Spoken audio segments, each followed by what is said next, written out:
Hey Sheldon, it's Sean here, just doing an audio check with you now, if that's okay. Morning, Sean, or afternoon, I guess. Yeah, it sounds great. So thank you. Perfect. Appreciate it.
If I can. Got quite a crowd here. Oh, great. Yeah, we'll pop it in there and then we'll get that, hold the mouse there. Okay. And then, yeah, let's just, it's in full screen mode, so we can actually just flip on this guy. Oh, That's okay. oh, where'd it Break go? them out is here. Get out of exit screen. Open up, just this guy. There we go. There we go.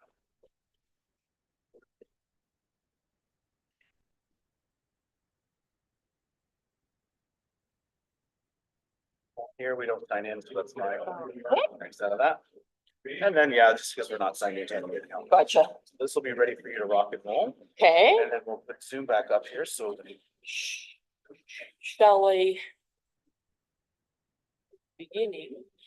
Okay. Oh, except that's now okay. it's gonna That's wanna okay. exit out, isn't it? then we can just go right to The Zoom one here? Oops, this one right here. Oh, this little screen. That's not. Yeah, beautiful. And then when you're ready to speak, you share. Okay. Click on that. Right now we're sharing, but you'll see your screen come up. Okay. And then it'll automatically. Okay. Now remember, if you get stuck at all, timer doesn't start or anything doesn't happen until we know you're ready to rock. And if you wanted to, quite honestly, when Mayor calls you up, I can launch this for you. So you just have to click through. Don't have to worry about this bullshit. Okay. Yeah, yeah. Lovely. Thank you. You're very welcome. Thank you. Hi. Yeah, you've got enough to focus on. Always fine. And I think, are you the first speaker?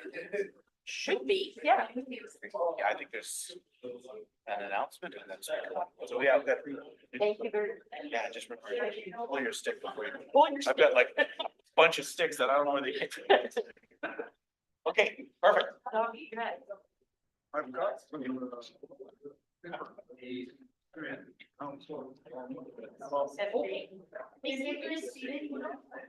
I emailed those to them.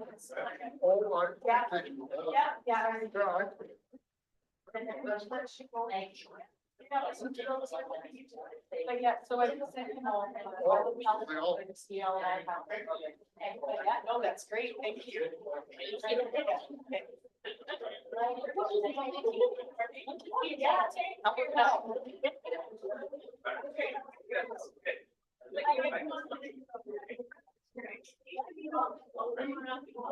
Wow, we're on.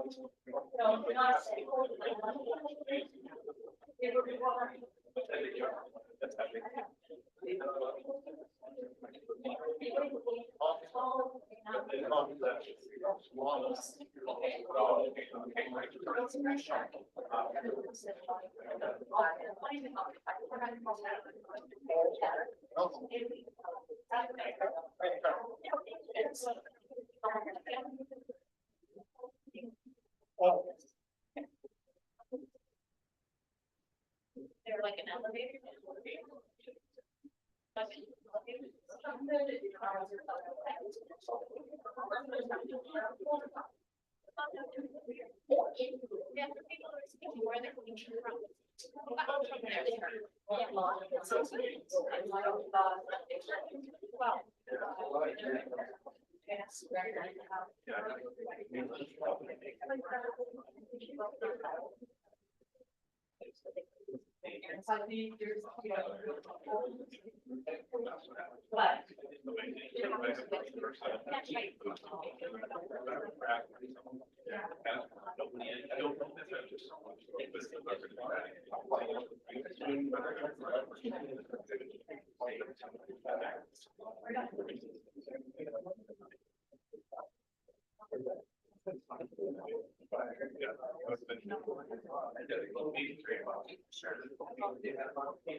Well, I think I've got my, no, I've got my, I think I see my picture on there now.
All right, everyone, I have 1 o'clock on my computer, so we will start the meeting.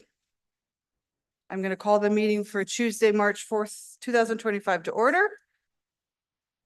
I was looking at the OH&S briefing. We've done that. Check. Okay, attendance at the start of meeting is Councillor Jolly. Yes, so we're 100% with Councillor Jolly attending through Zoom.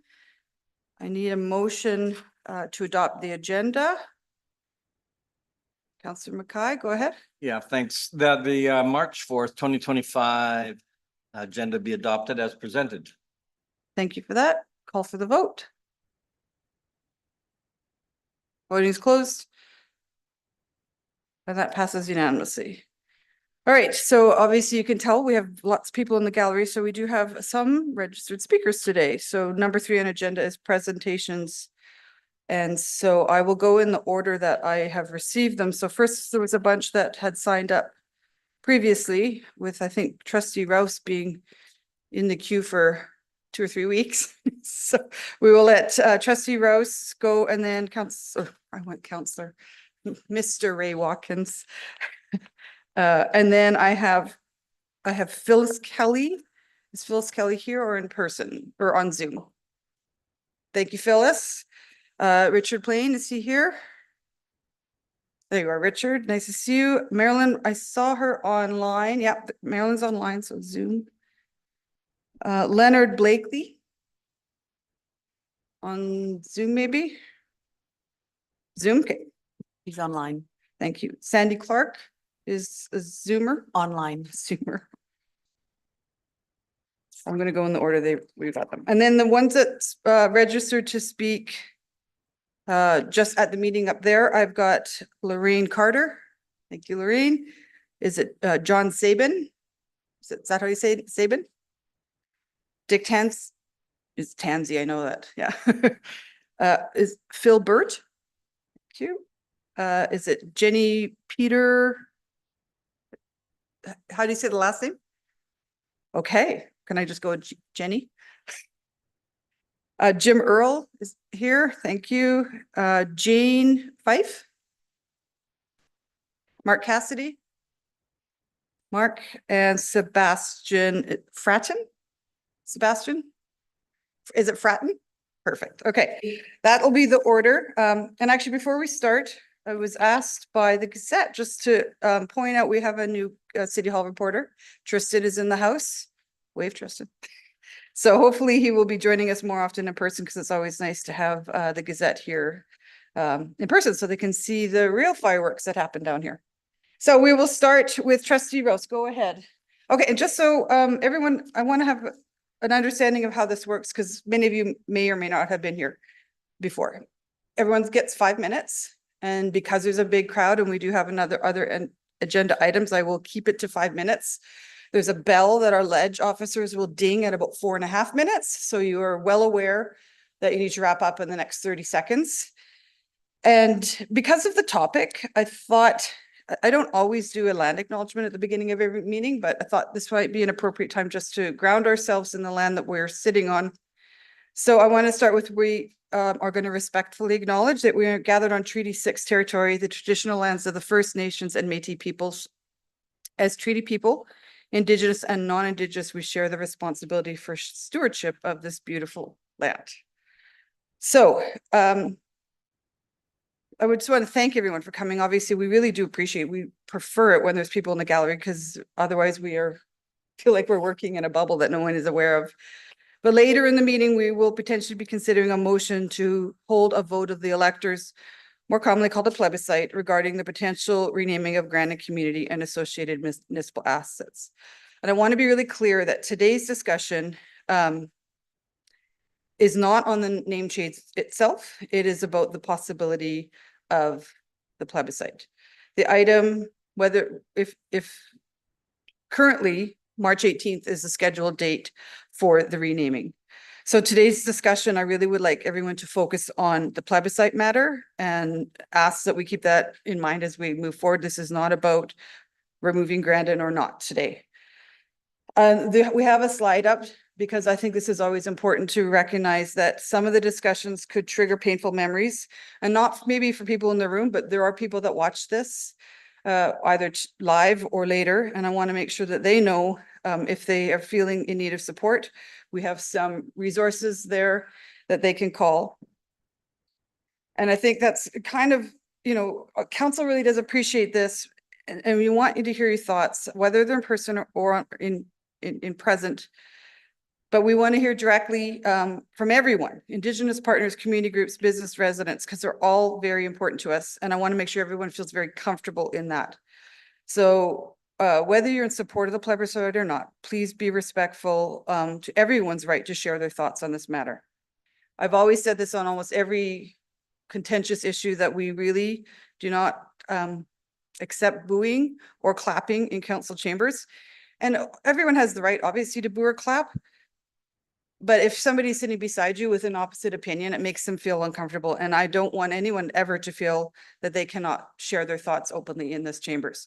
So I'm gonna be very strict on the booing and the clapping. I know everyone in this room is going to be civil and respectful, but we just have to, lay the rules before we start. I have the right and authority to clear the gallery. I don't think we're going to need to do that, but if need be, I will. So I just trust that these parameters are clear to everyone and that we will move forward. St. Albert generally is a very respectful community and I'm not really worried about it, but I felt it is very important to say this, and I'll probably say it again on March 18th if we get to that point. And one other important note, the Truth and Reconciliation Committee of Canada, which conducted comprehensive hearings on residential schools, has made it clear that denying the existence of residential schools or denying the harm caused by the schools can cause further harm to those residents and survivors and their families. And so we will not entertain any denialism of residential schools. We're here to debate a plebiscite. That's really what we're talking about today. So thank you. And you're not even here about the plebiscite, Christy. So you wanted to talk about Shiro and the Northeast ASP, correct? Okay, go ahead. All right. Pardon me. Thank you and good afternoon, Mayor Herron and Council. In previous presentations before you, I've shared that St. Albert Public Schools student enrollment outpaced City of St. Albert population growth between 2018 and 2024, as our schools continue to be the choice for families living and working in our community. This has not been a short-term surge in growth. We'll reach a tremendous milestone of 10,000 students in 2025.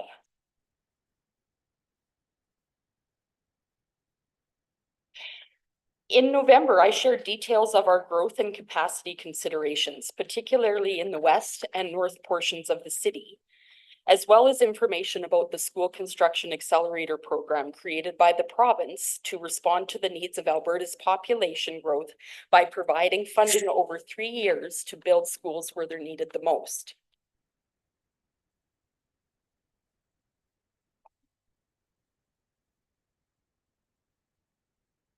Sorry, I've got my slides aren't advancing here, Sean. Can I trouble you to hit the next one?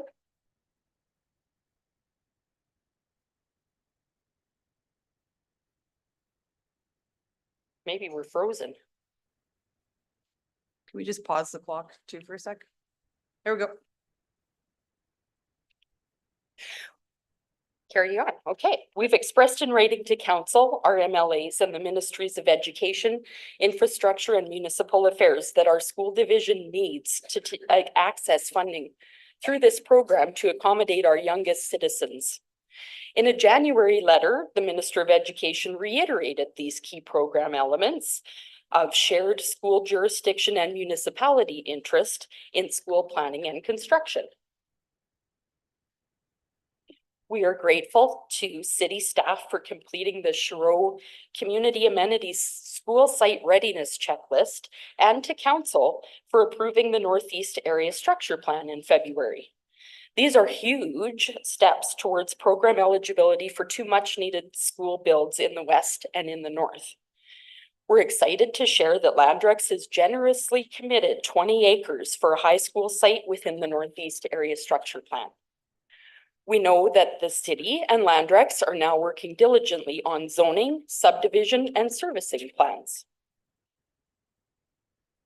Also in February, the province provided an update on the accelerator program. Okay, next one. Thank you. Here's a listing of projects announced so far through the program, with most being in the Greater Edmonton and Calgary areas. More announcements are expected in March, following last week's release of Provincial Budget 2025. And there may or may not be something to share in the coming days that we're not able to share publicly at this time. This is an overview. Sorry, next slide, Sean. There we go. This is an overview of the province's school capital planning process, also highlighting how a school board's 3-year capital plan communicates a community's needs and priorities to then form the provincial capital plan. Having recent experience with new school builds in 2017, 2019, and 2023, we're well positioned to complete provincial capital development processes simultaneously and move quickly from planning through to full construction. As you know, our board presents our capital plan annually to council each spring to advise you of school division needs for sites and school spaces to inform city planning. For the past number of years, our top priorities have been a 900 student K-9 in the Northwest and a 1,650 student high school in the Northeast. With the shovel-ready school site identified in both the West area structure and Sherrow neighborhood plans, as well as the school site readiness checklist now complete for the Sherrow community amenities site, we are now eligible for funding through the accelerator program for our top capital priority, which is a 900 student K-9 school. We acknowledge that while the public consultation completed in 2023 ranked a high school as the 3rd highest priority for the community amenities site, there were also concerns identified with integrating a high school on the site. That's your 30-second mark, Christy. Namely with traffic, parking, and safety, as well as the proximity to Belrose Composite High School. These concerns would be largely mitigated by instead locating a K-9 school on the site. Therefore, we are asking council to change the Sherrow Community Amenities School site from high school to school. We're making great progress towards not 1, but 2 schools in high growth areas of the city through the accelerator Christy, program. your time is up. Yeah.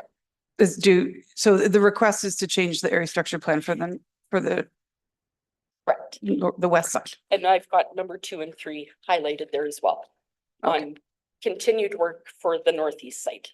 Okay, thank you. Thanks. All right, and you know this, but for other people in the room, after a speaker presents, council has an opportunity to ask questions. And then when everyone is complete, then we have an opportunity to ask our staff questions on various topics. So at this point, Councillor Hughes has a question for you, Trustee Rose. Hi, thanks for coming, Christy. So a quick question. The school site allocation is really determined by that school site allocation committee with the superintendents and the city manager.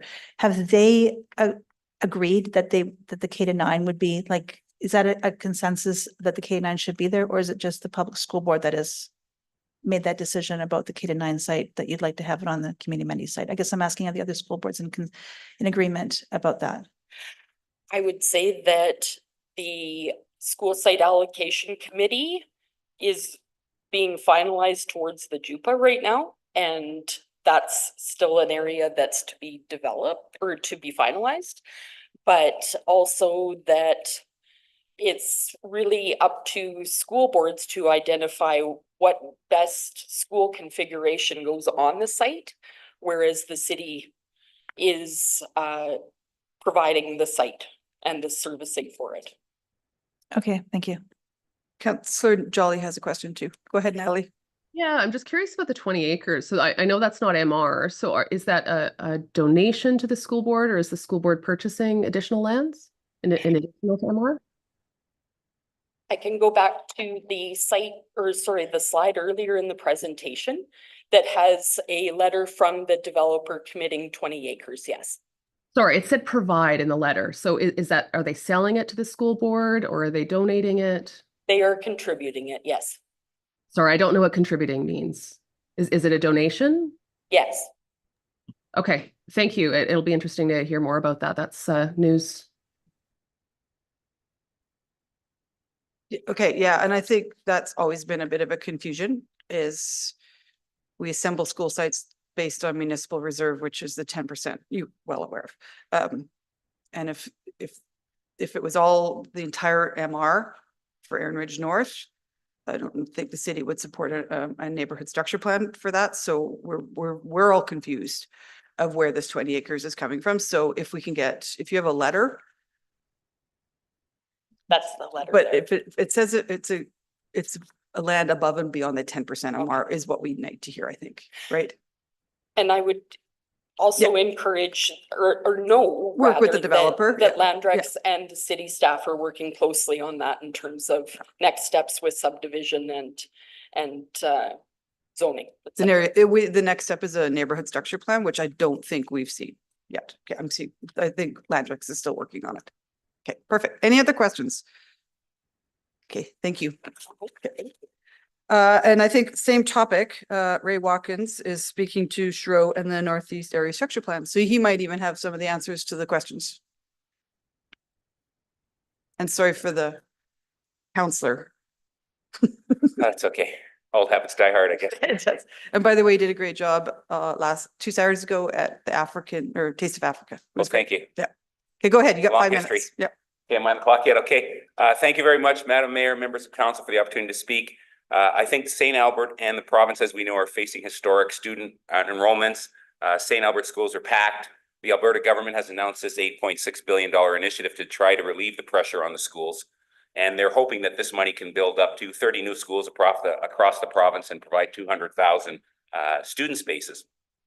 And this presents an amazing opportunity for the city of St. Albert to possibly get 2 brand new schools, not just 1, but 2. And it's important to note that the St. Albert Protestant School Board's 3-year capital plan, the number 1 priority was the 900 student school in the Shiro neighborhood, but the number 2 priority was a 1,650 student high school in Erin Ridge North. And to this end, we have been working closely with the school board to try to provide a site of sufficient size and one that will meet the province's shovel-ready requirements. And this is the requirement that the province has in order to get on the list to get the money for the schools. With respect to the size of the land, Landrex has agreed to increase the size of the site to 20 acres. Landrex has a quarter section, that's 160 acres. Their municipal reserve requirement would be 16 acres. So we're willing to put all of our 16 acres in there. The other is the 4 acres, which is over dedication, which Landrex is looking at over dedicating or figuring out a way to kind of work with the city to take some other land and maybe consolidate it. We need the help of the city, though, to get the zoning to the last meeting before the summer break. Because the rezoning, we just submitted it last week. And what happens is to have a subdivision in place, you need to have a zoning in place that allows for a school. The TRN zone does not have school as neither a permitted or discretionary use. So we've made an application to submit to PS1. I think PSI, which is the public service zone. And if the zoning gets approved at the last council meeting prior to the summer break, this will allow us to secure a subdivision and development agreement over the summer so that the site can be serviced in the fall. The city's timelines for getting an item to council is several months. A big piece of that time is taken up by internal circulations and approvals. The statutory requirements for advertising going to council and for public hearings is several weeks, not several months. So we submitted a rezoning in the town of Stony Plain the first week of January, and we got 3 readings and a public hearing February 24th. That is 7 weeks. So we know it can be done. The statutory requirements allow us to get this done before the last meeting. What we have to do is we need the help of the administration. So this is a win-win for everybody involved. The school board, council, the residents, and mostly important, the children and our next generation, if we can get 2 schools built for free here. And what you're going to hear that there isn't an NSP in place. Well, there is an ASP in place, and the school is going in the location exactly as indicated in the ASP. And remember, the NSP process was supposed to be a process that was going to save us time and make it easier. And it's a non-statutory plan, so it's more of a policy document. And you have the right to override that policy document if you want, because the statutory plan, which is the area structure plan, is in place. You're going to hear that the site isn't serviceable. Well, we're submitting a report in the next couple of days that shows exactly how we're going to service the site with sanitary, storm, sewer, and water. And are there issues? Yes, there are issues, but can they be solved with engineering solutions and working together with the city? Most definitely we can solve it. The sanitary issue has been one that's been stalling development in the Northeast for some time. And I want to inform you what we've been doing with that. We've been working closely with administration to come up with a solution. We've been meeting weekly over the last several weeks, and we are, in my opinion, very close to coming up with a solution to provide sanitary storage for the Northeast. The city wants us to provide a concept plan, which they will approve. We are submitting that concept plan next week. The city wants a tri-party agreement with Melcor, Landrix, and the city to cover the cost of the required sanitary infrastructure. We are currently awaiting for a draft from the city. Melcor and Landrix will upfront the cost of the infrastructure, and this will be credited against the levies. The estimates and assumptions we have made to come up with this wet weather storage has been very conservative. Conservatively, we think there's storage for another 1,000 lots. There will be a monitoring system that'll be put in place to get actual data, and there's the potential for 2 to 3 times that many lots in the sanitary system. So what we're hoping for is, with the help of administration and the politicians here, we can get this site shovel ready to be taking advantage of this tremendous opportunity that can be afforded the city and our children. I'd be more than happy to answer any questions. I have a quick one. That's close. Yeah, it was good. That's close. So Ray, I have the ASP.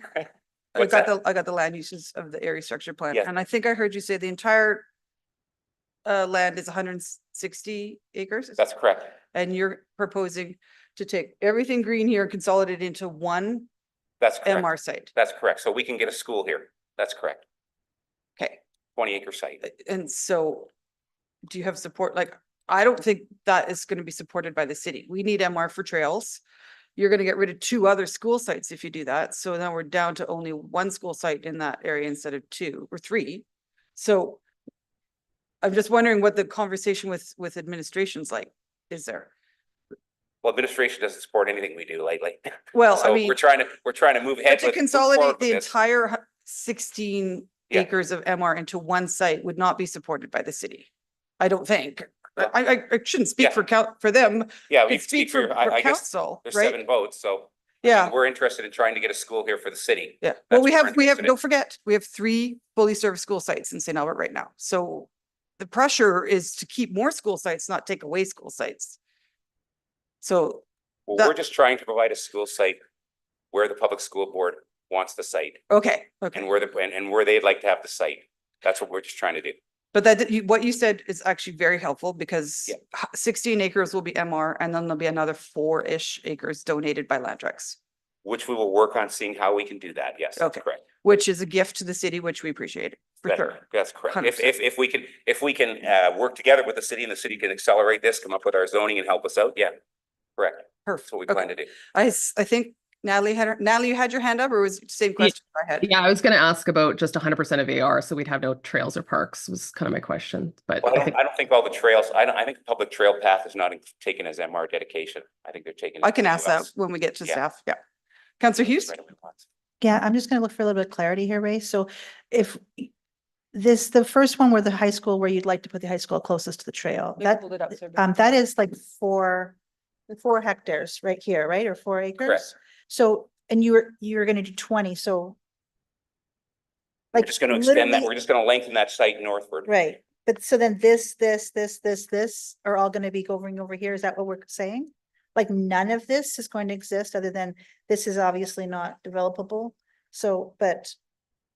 Like all of them, all the parks is like, because it seems to me. Okay, outline the Landrix quarter section on there. This is here, Yeah, our quarter section is that quarter Right. section, yes. So and then we've got, so that's on our quarter section, we'll provide 20 acres. That's what we're Okay, saying. so your quarter section owned by Landrex That's is the correct. 160 acres. That's But the correct. area structure plan is bigger than that. That's correct. Thank- Yes, yes. We're not Okay. taking all the park sites and consolidating them in one chunk. okay, so these are not what we're discussing, it's just this. In that section. quarter section, that's correct. Okay. That's correct. And there's that one little piece of land that's on the other side of, Over you go here? straight up where our park site is, where the school site is on the other side of the road.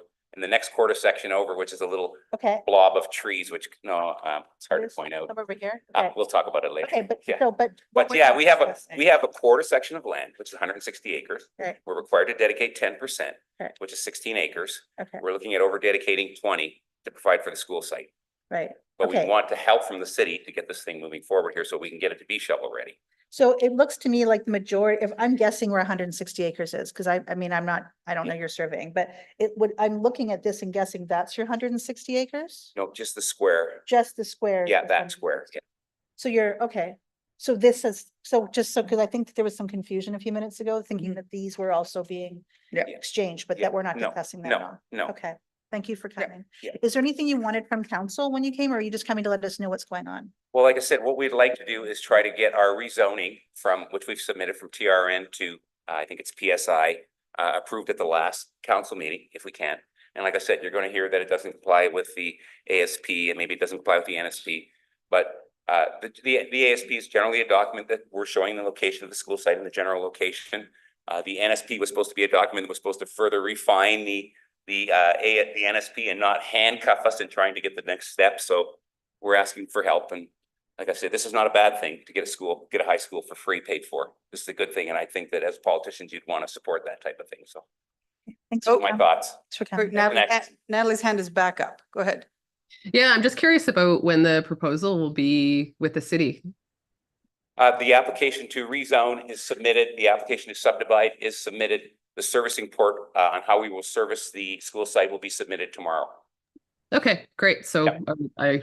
I can ask our staff. Applications are in, Make yes. sure it goes, but thank All you. of this in absence of a neighborhood structure plan, right? That's correct. Well, the neighborhood structure plan is You're not a working on that statutory too? document. The area structure plan is a statutory document. The NSP is supposed to be a policy document. So yes, we don't have the NSP yet. It's coming eventually. It's coming. Yeah, We're gonna get it in as quick as we can perfect. and move forward. Councillor Killick, go ahead. Thank you for coming with some clarification around the 20 acres. Yes. And I appreciate that. My question really is, verbal presentation is great, but has that been provided in writing what has been proposed? Because it's been very vague and unclear even today in the meeting, lots of, a couple of questions for clarity.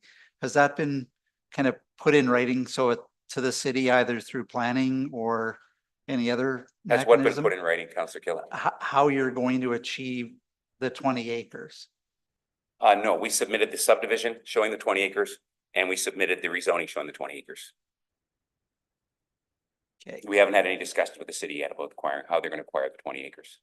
We just wanted to get the application in because we were told that there's a 4 to 5 month process to get to Yeah. council. And Yeah. we want to get to council before July. So we got the application in Okay. this week. No, I If think there's it's, questions, I'd be more than happy to sit down with anybody at staff at any time, even tomorrow, to talk about this site. Because it's of utmost importance to us and I believe to the city. yeah, Yeah. and I appreciate that. As a school board had a very high level kind of 2-liner letter saying there's 20 acres. Right. We've had discussion here, it's 20 acres, a little bit of clarity of how that is going to actually be delivered and achieved, I guess, is good. But I would love to see that as a proposal from Landrex. This is exactly what we're proposing of how that 20 acres would be achieved. And then we're not, having more presentations and more questions back and forth. It would, I'd be more than awesome. happy to sit down with staff tomorrow if they want to Yeah. talk about it. okay. Okay, great. Maybe even today. Yeah. Okay, thank you very much. Oh, Councillor Broadhead, go ahead. Thank you, Mayor. Thank you, Mr. Watkins, for coming and speaking. Speak to me about the surfacing plan and working with the city. To me, that's the biggest issue facing us here. The sanitary issue? Yes, Yeah. tell us your story. Okay, the sanitary issue, what we've done is the city has been very, very cooperative and working with us. And about 6 weeks ago, we established weekly meetings with the engineering department to come up with a wet weather storage situation, which is basically storing sanitary sewage in a big pipe. Mhm. And this is not something that's uncommon. The city are already doing it in downtown. Most of the downtown is serviced by this type of what's called wet weather storage. And what we've been doing is we've been meeting every week to come up with a concept that is supportable by the city. The city's had 2 major concerns. That's possibly H2S gas corroding the pipe. We're looking at that, what we're going to do. The other major concern they had was odors could possibly come out of that. We've hired an odor expert to deal with all those things. And we're preparing a concept study that we're just going to submit to the city here in the next day or so. And at the same time, we're starting detailed engineering on that solution because we think it's a win. We've met with the city and they've told us what parameters they want to use about flows and all this stuff. And we've come up with a minimum. We think we can get 1,000 extra lots here, but we're going to monitor the amount of sewage that's in this pipe. And we think it can be 3 to 4 times that much depending on monitoring. The city is requiring us, this solution may be $2 to $3 million as opposed to $77 million just for the sanitary and buy us a lot of time. The city does not want to upfront that cost. So we have agreed, Melcor and Landrex, to upfront that cost, which is creditable against the levies.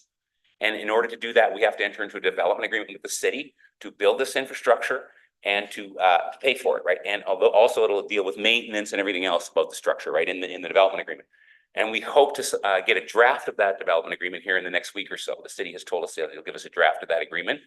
We will review it. We'll proceed immediately with detailed engineering design on this option and sign the development agreement, hopefully, and get this thing built this summer. That's the game plan. And what the city is saying is that before they will release any more permits for Melcor or Landrex on any of the subdivisions, they want the development agreement signed. And I believe just the development agreement signed. I may be wrong. They may have said they wanted to construct it, but hopefully we can move forward once the development agreement is signed, because then we have provided securities. The plans are in place and we are obligated to build it once the development agreement is executed.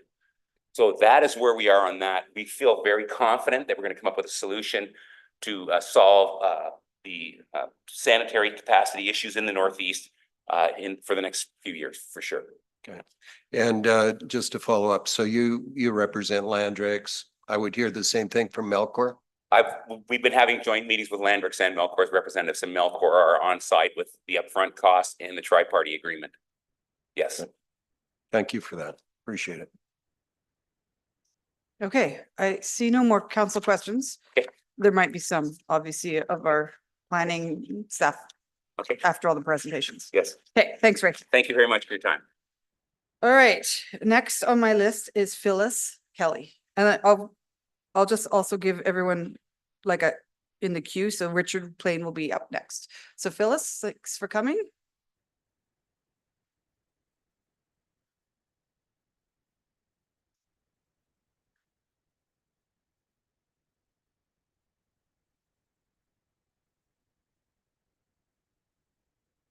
Good afternoon. I'm Phyllis Kelly, and I represent the St. Albert Sturgeon County Métis Local 1904, the recognized representatives for the Otipemisiwak Métis government. I am not here today to speak at length to the reasons for or to defend the renaming of Grandin-held city assets, but instead to focus my comments to the proposed motion to direct the renaming of those assets to an October plebiscite in conjunction with the municipal election. It is time to make decisions as asked of you by the City of St. Albert residents who elected you to do so. The municipal naming policy C-CC-05 states the naming or renaming of a municipal asset should be an equitable, inclusive, transparent, and comprehensive process. To that end, this policy establishes a framework for naming and renaming of municipal assets that reflect modern day values while allowing the capacity to adapt to continually evolving values within the City of St. Albert. That policy, updated in 2023 by this council, specifically addresses in its language the need to acknowledge the impacts of colonialism and speaks to the removal of names of historic persons known for their discriminatory views or actions. There is no ambiguity in those clauses. You may notice that in this policy, it does not reference a plebiscite based on public opinion as a necessary step for renaming. Furthermore, under responsibilities, it states that only council may approve the removal of an existing name from a municipal asset or the renaming of a municipal asset. The policy goes on to define that any person who resides in or has a substantial connection with St. Albert and demonstrates a substantial level of community support for their proposal in a manner set out in an administrative directive issued by the CAO may submit an application to remove a name from or rename an existing municipal asset. Applications for renaming, removal, renaming shall be dealt with through an established and transparent process prescribed by the CAO. That process, as prescribed, has been followed, and there's been open opportunity for public input and feedback. Again, the policy does not ask for a majority of citizens to vote for or against the renaming of city-held assets through a plebiscite. In fact, it declares that the authority to rename a municipal asset or for any of the reasons specified in the naming criteria is held by council. It should also be noted that any results from a plebiscite are not binding on council, and eventually council will need to make the final decision and act in accordance with the policy. For these reasons, I strongly urge council to vote against the motion to direct a plebiscite regarding the renaming of the city-held assets bearing the Grandin name.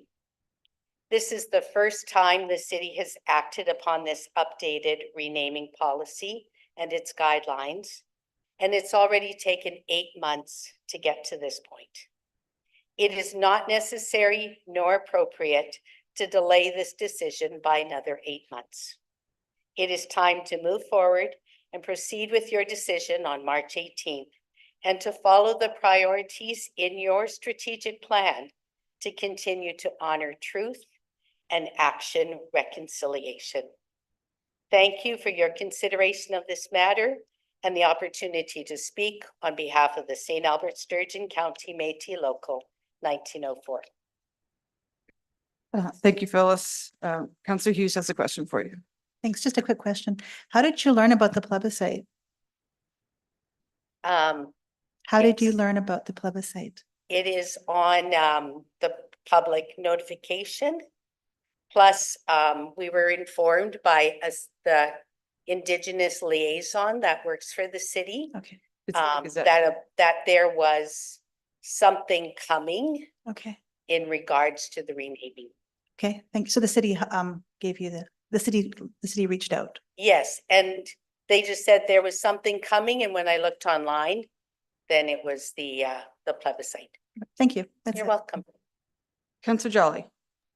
Thank you. Thanks so much for coming out today. My question is about kind of the impacts. Should we go ahead with a ballot question about kind of ongoing harms? I know there's a lot of work that Métis locals have been involved in terms of those ongoing harms. I don't know if you could speak to that. It's difficult to put into words how people are impacted by names. I think that the ongoing harms are something that people deal with internally and not always publicly. We know that the St. Albert Sturgeon Métis Local is working to,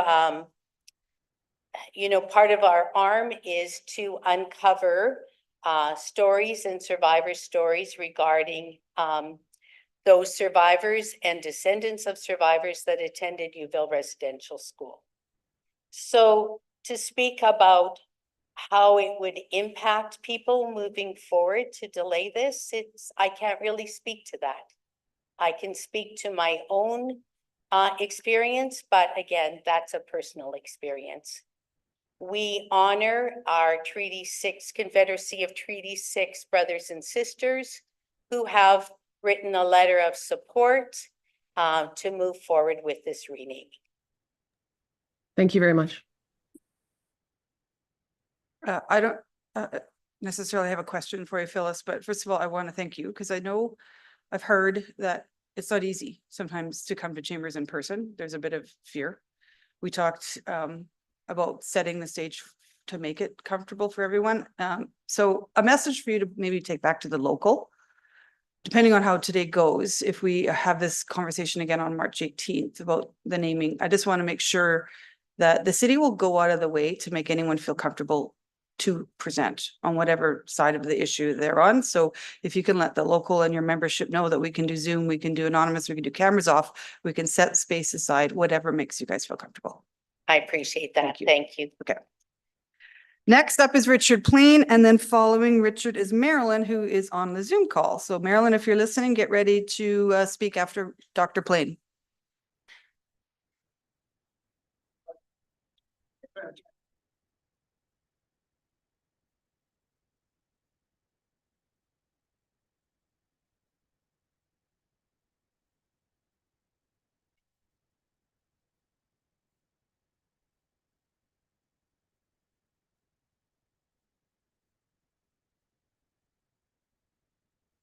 Members of council, thank you for the hard work you do on behalf of the citizens. I realize that there are many times you don't get that many compliments, so I thought I'd take that opportunity. Thank you. Given my background, to recognize your efforts. I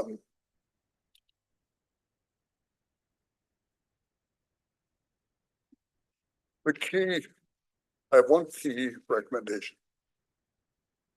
It's as follows. Table the plebiscite, the renaming motion to the March 18th council meeting, where all the reports, information and motions pertaining to the renaming of St. Albert assets can be considered, analyzed, and debated. I was really quite surprised that we had what is a key part of the discussion separated and set out in 2 weeks before the main event, if you like, and the administration's report and backgrounder, which are very much needed to get an understanding of the various options and matters that are involved here. So I urge you, let us get all of the information so we can have a fair, reasoned discussion on an important topic and come to an agreement to either agree, to disagree, but to accept the resolution on it. And one part of that discussion clearly would be with respect to having a plebiscite, as well as to have it solely determined by our hardworking present day council. Now, you might touch a bit of background that I've provided to you. As we know, the city administration is busy preparing all this information.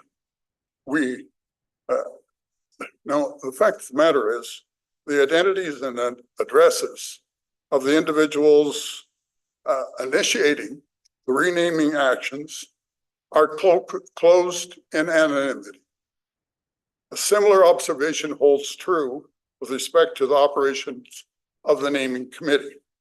Now, we haven't heard or seen the results that come out, so we don't know whether people that made these representations or the people in the committee, hardworking committee, that heard them, what evidence or how they approached it and how they dealt with it. Because of the nature of this policy that says this will all be done behind closed doors. Well, one can argue about that, but that's policy and that's the rules we're dealing with. But out of that comes then the issue, how and was fair play, fair representation, reason applied in arriving at these decisions. Now, it's also the fact that without the full administrative background and reports, so we can evaluate the plebiscite option and the other options and discussions, if we haven't got that, then we're left with some very, very unusual provisions that are in our current policy that are not, I would suspect, helpful. They're there, but might be a basis for a review. And the one I refer to is that recommendation for a newly acquired, constructed, or commissioned municipal asset may be made by, and we go through A and B, but we get down to C, any person who resides in or has a substantial connection with St. Albert. Now, this is very bothersome from one perspective, that individuals in St. Albert that over, in my case, and in the case of many citizens, Grandin name and neighborhood, for example, as well as others, have been there for 66 years. Now, people are used to that, they're used to the name, they're used to the background, and they were supported in both the naming and by countless previous mayors, councils, people, administrators, the community overall. It is now in the last 3 years, this issue has been raised, but there's new evidence, there's a new change, and that needs to be looked at, and that warrants this change. Well, the people in the area and direction need to know or have an overview by the committees and the people that are in as to what is this basis for these changes, and then they can express their Dr. views. Plain, you're 30 seconds over. So I, from what I can tell, your request is to not do the plebiscite, or sorry, to do the plebiscite. And the second one is to wait till the 18th.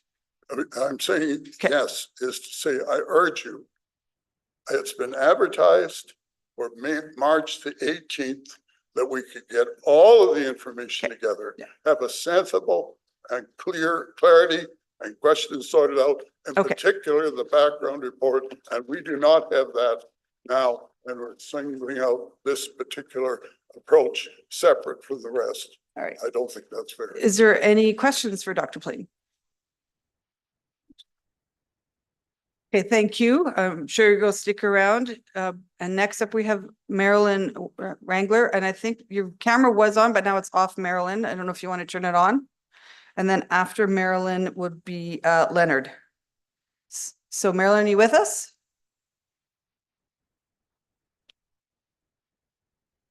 Okay, and you're muted, so you'll need to unmute so we can hear you. Perfect. Okay, go ahead. You have 5 minutes. Okay, for some reason I have background music playing and I can't seem to. It's pleasant. To get it off. Anyway, I hope you can hear me, and good afternoon, Mayor Herron and city councilors. I am delighted to be here today just to offer a few thoughts on the naming and renaming. I would really like today to encourage you to enlist the direct input of your electorate on this very important decision to keep the name or rename Grandin. Over the last few months, and even earlier, I've had many conversations with friends, neighbors, and colleagues about this issue, and there is one common thread. Everyone knows about the issue, everyone has an opinion on the issue, and everyone wants City Council to listen to them on the issue. We have engaged and active residents of St. Albert who deserve a plebiscite to ensure that their voices are heard on an issue of this magnitude. My concerns are the following. The process that the city employed in the consultation and rollout of its policy relating to naming or renaming has been flawed. In terms of the consultation, the public meeting at the Arden was a highly structured and manipulated process, with the moderator only dealing with written questions from the audience, which he then vetted and revised as he saw fit. There were many thoughtful people in the audience, including historians and academics, who had come to offer perspectives that would add historical context and other significant commentary to the debate on this issue. They were shut down. All 9 members on the panel members on the stage admitted that they were in favor of renaming. The process was skewed to lead to a predetermined outcome. Renaming was the outcome.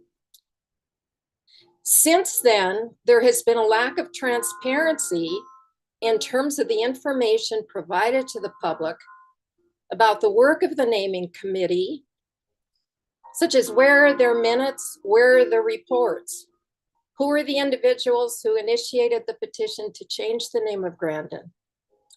Do residents not deserve to know what findings of the naming committee have presumably led to their conclusions? Is this not important information for an informed electorate?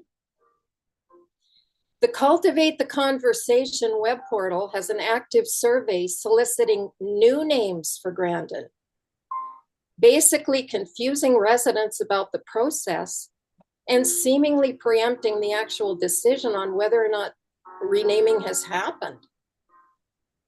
I ask you to ensure that the will of the people is heard loud and clear on an issue of this importance. The best mechanism for this is a plebiscite, preferably held in the context of the upcoming municipal election in October. St. Albert is so fortunate to have an engaged and thoughtful electorate, one that deserves to be heard and followed on this precedent-setting issue. And finally, I leave you with this. Let the bones of our forebears rest easy, knowing that their imperfect past has led to our equally imperfect, yet hopefully more enlightened present. Hopefully we will leave it to history to judge all of these shortcomings, then, now, and in the future. Thank you. Thank you so much, Meryl. Excuse me. Okay, this is going to be the one warning. No clapping. There are people in this room that disagree, and they will not feel comfortable to speak. I will clear the gallery.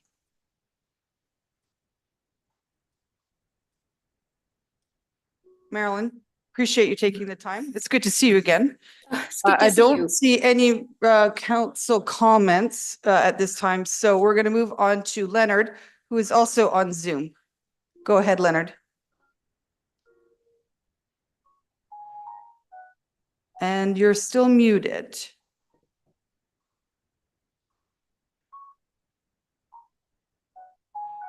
Leonard, can you, do I need to help you unmute? Ask to unmute. There we go.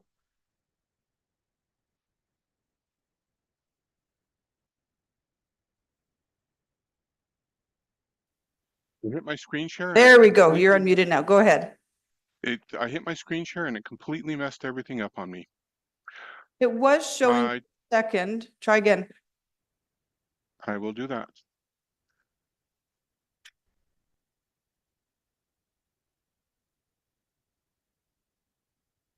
Okay, can you hear me? We sure can. Yep. Okay. Thank you very much. Why am I here? Marilyn, I liked a lot of Marilyn's comments. What I'm here to do is advocate for a process, and I'll largely read my slides, but the slides are there for people to follow along. I want to foster healing between the Grandin community and the Indigenous community and non-Indigenous communities. There's a lot of questions and a lot of pain has been mentioned earlier. I want to allow for consideration of all involved and provide an outcome that has minimal disruption for everyone and has been mentioned, embraces transparency. I want to touch base with 2 words, reconciliation. We hear that word a lot lately.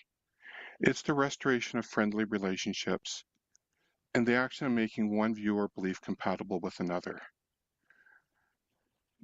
The example that I pulled up said between art and technology. Here we can look at reconciliation between past and current. Confrontation is hostile. It's win-lose. And I think our community cannot afford win-lose. We need to look for win-win. Disagreement doesn't have to equal confrontation. It can provide an opportunity for reconciliation by learning from each other, by learning our past, by learning our feelings, and finding ways to move forward. Current process, as has mentioned, has 1, a proposal of the name change, 2, a decision whether or not to change the name or not. And has been mentioned, there's been some confusion that with the decision and the name selection part going parallel, that maybe the decision to change the name has been made. I've talked with a few councillors, they've assured me it hasn't. And my last point here is each one of these above is win-lose, which drives confrontation between the participants. Way forward, the plebiscite, I think, is the way forward, but not the whole way. It makes the whole process more transparent, and it also allows an opportunity for people to select each 3 of the different assets. So it's not an all or nothing. But my hope is between now and the plebiscite, we can look at the other 4 items I looked at. The healing, consideration of all involved, the minimum disruption, and the transparency. I'm not naive enough to think that we will please everyone, but having greater understanding of where everybody's coming from leads to an acceptance. And I think by working together, we can come to an agreement that represents both sides. The issue I understand, as I understand it, is the removal of Bishop Vettel Grandin from a place of honor in our community. While recognizing the Grandin community, as been mentioned, people have lived there a long time, and there's a lot of pride in it. And also not to disrupt those with Grandin as part of their address. I think this is possible. I do not have the solution, but as we work forward, I think as a community we can. In closing, one of my favorite books is 7 Habits of Highly Effective People. The 6th habit is synergy. And when you look at what he highlights there, is it's truly valuing differences instead of just tolerating them that really drives synergy. The ideas and perspective of others are what allow us to get outside our normal way of thinking to see the world and the problems we're trying to solve together in a new way. I think as a community, we can embrace synergy and find ways to move forward as a community. So my ask is 1, we go forward with the plebiscite. 2, we use the time between now and the plebiscite to truly understand where everybody's coming from so we can make informed decisions and not end up with win-lose or lose-win. Thank you very much for the time to share my thoughts. Thank you, Leonard. And I know you sent a similar email to council, so thank you for that. And your position on this is really about learning and listening. So thank you for that. Any questions for Leonard?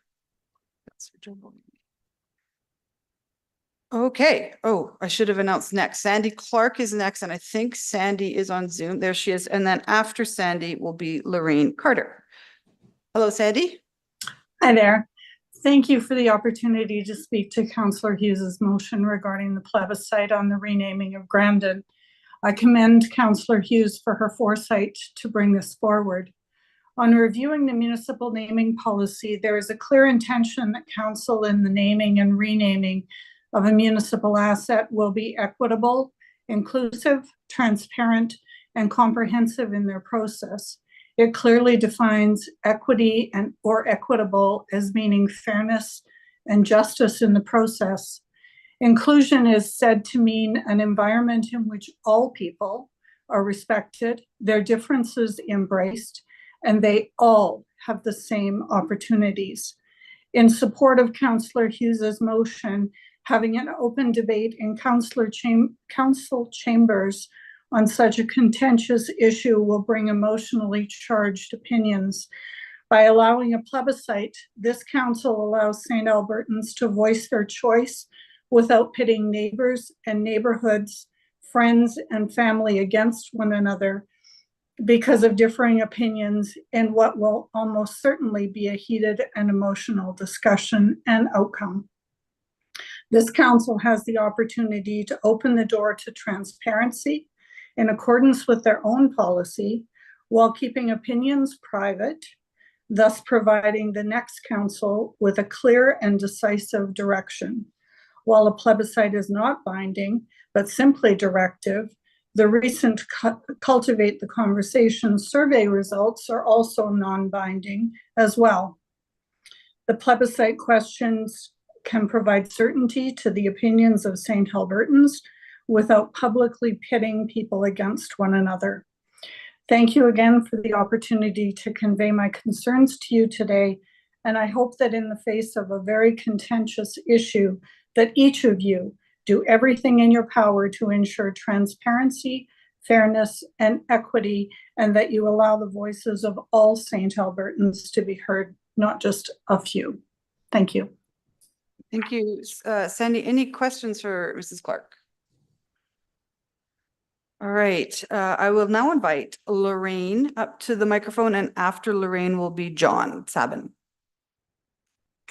Thank you for joining us, Lorraine. Thank you for letting me speak. I have been happy to hear the words that were spoken before me, and I think it's very important to hear the opinions of other people. My presentation is going to be very short. I have lived in St. Albert for 50 years and very much enjoy living here. It is important to me to consider the history that has gone before. History is very important to me, and I realize that we cannot change it, but we have to accept it. And I know that there will be many different opinions on how we should do this. I just wanted to say that if the council chooses to change the name of St. Albert or of Grandin, would it be possible to change the name without changing Grandin Road? Obviously, I live on Grandin Road. And I think that would be one way to keep a little of the old and also to make it easier for the residents on Grandin Road without having to go through all the processes of changing all our addresses to everyone that is important.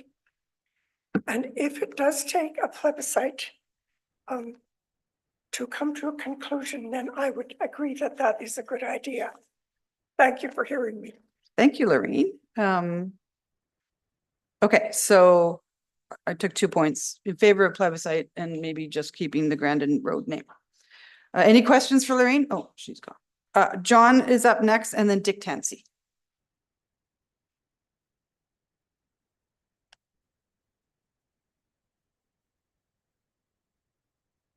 Thank you, John. Good afternoon, Mayor Heron and the council. I don't do a lot of public speaking, so you're going to have to give me a little bit of latitude.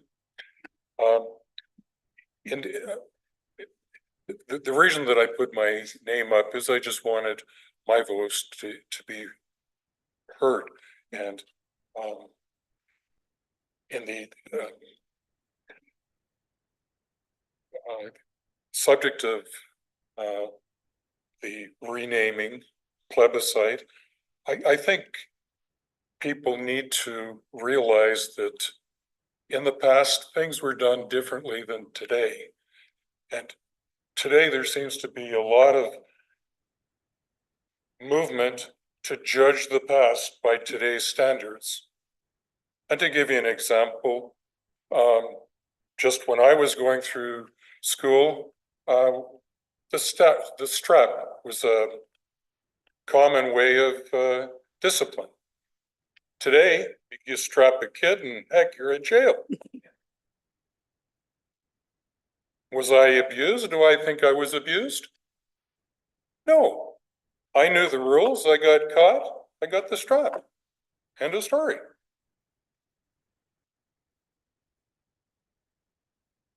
Whenever things are being considered, you have to look at the total picture.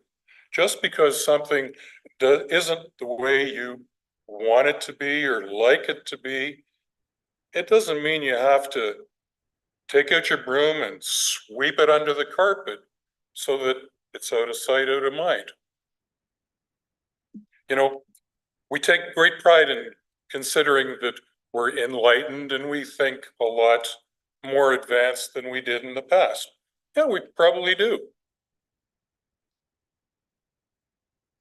But what we're missing is a chance to learn. Okay?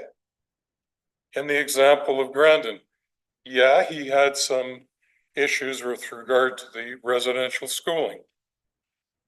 That's a whole other subject and you can talk forever on it. But the fact is, we have the Grandin name. It's been here for a while. What's wrong with, and in listening to the previous speakers, I realized that, yes, everyone's feelings need to be considered. The Native, the Métis, but maybe by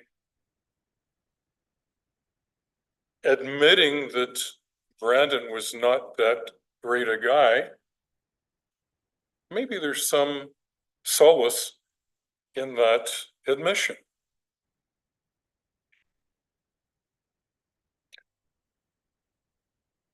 That's all I have to say. Thank you. Appreciate you coming. Is there any questions for Mr. Sabin? I see none from council, so I will invite Mr. Tansey up and then Phil Burt is next. And I'll just remind people what I said at the beginning of the meeting. Let's keep our comments to the plebiscite vote, not the Grandin renaming vote. I know they're entwined. It's hard, but this is about whether it should go to the October election.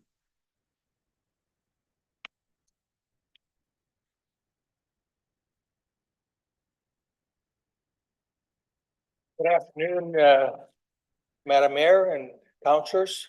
Thank you for the opportunity to speak to this motion today. And I just want to thank whoever put this forward for reading the pulse of public opinion.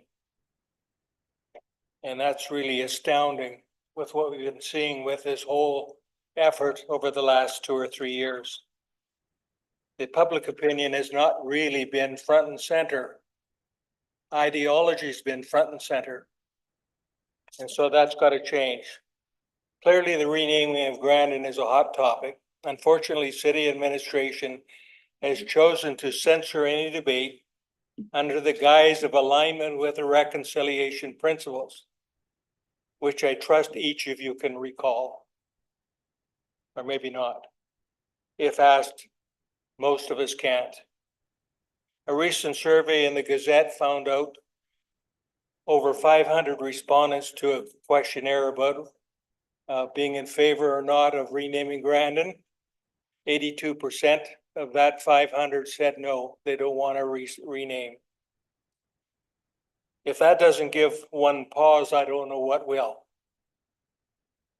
You have all been elected by the residents at large, and as such, your responsibility is to represent the majority of those who voted for you, and as such, you have a responsibility to take the pulse of the electorate in any decision affecting St. Albert directly.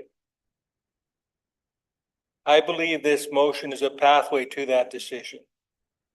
It provides for direct democracy by allowing citizens to have a direct say, and it provides a clear indication of public sentiment on specific issues.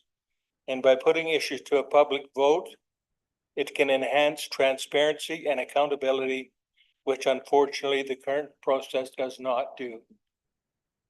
Approval of this motion today will start that process of transparency. And I thank you for this opportunity.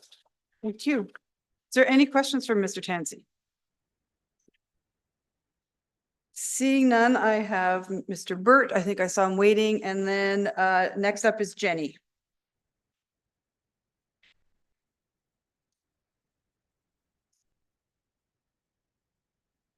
Holy cow, is this the jury box, or the jury's over there and I'm in the criminal box up here? Yeah, thank you for your time and efforts here to allow for some debate about this question. We're all here because we want the truth to come out. And we want all the facts so we can debate it intelligently, courteously, but let our questions and our thoughts all be put on the table. When Bishop Grandin came out here, how many years ago was it? Maybe about 150. Things were different, hugely different. There was respect for all nations that were involved in that day. The Hudson Bay Company came into our land in the 1600s, and for 200 years had an incredible relationship with the Aboriginals.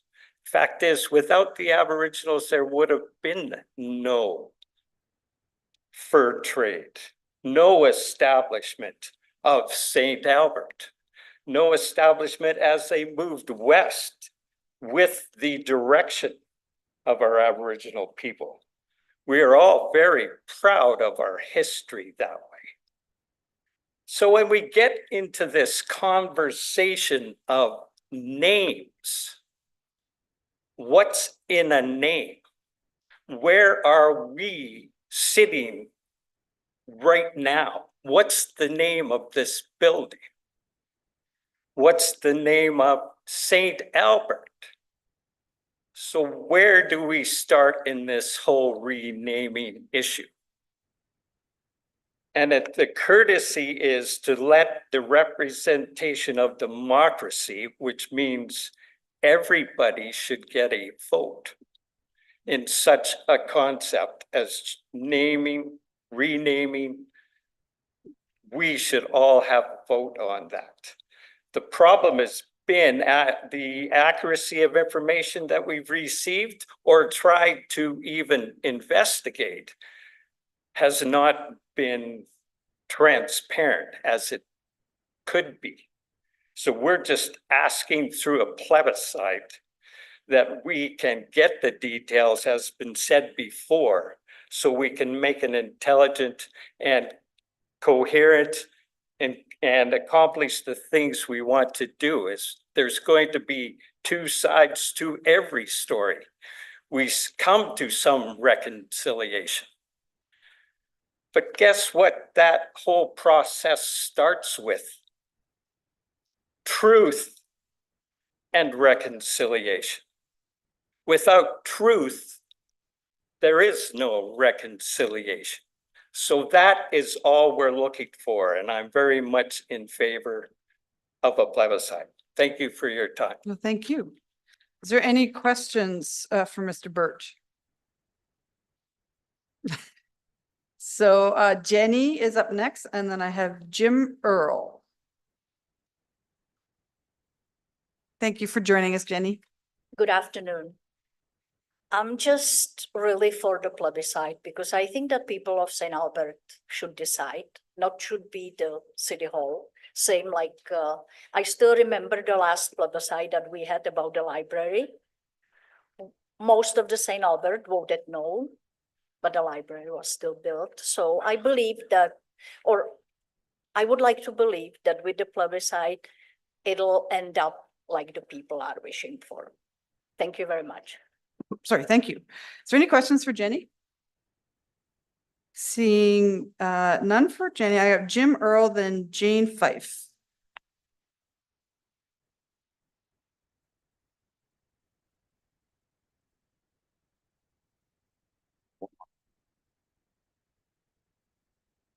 And we'll take a break. What do you think?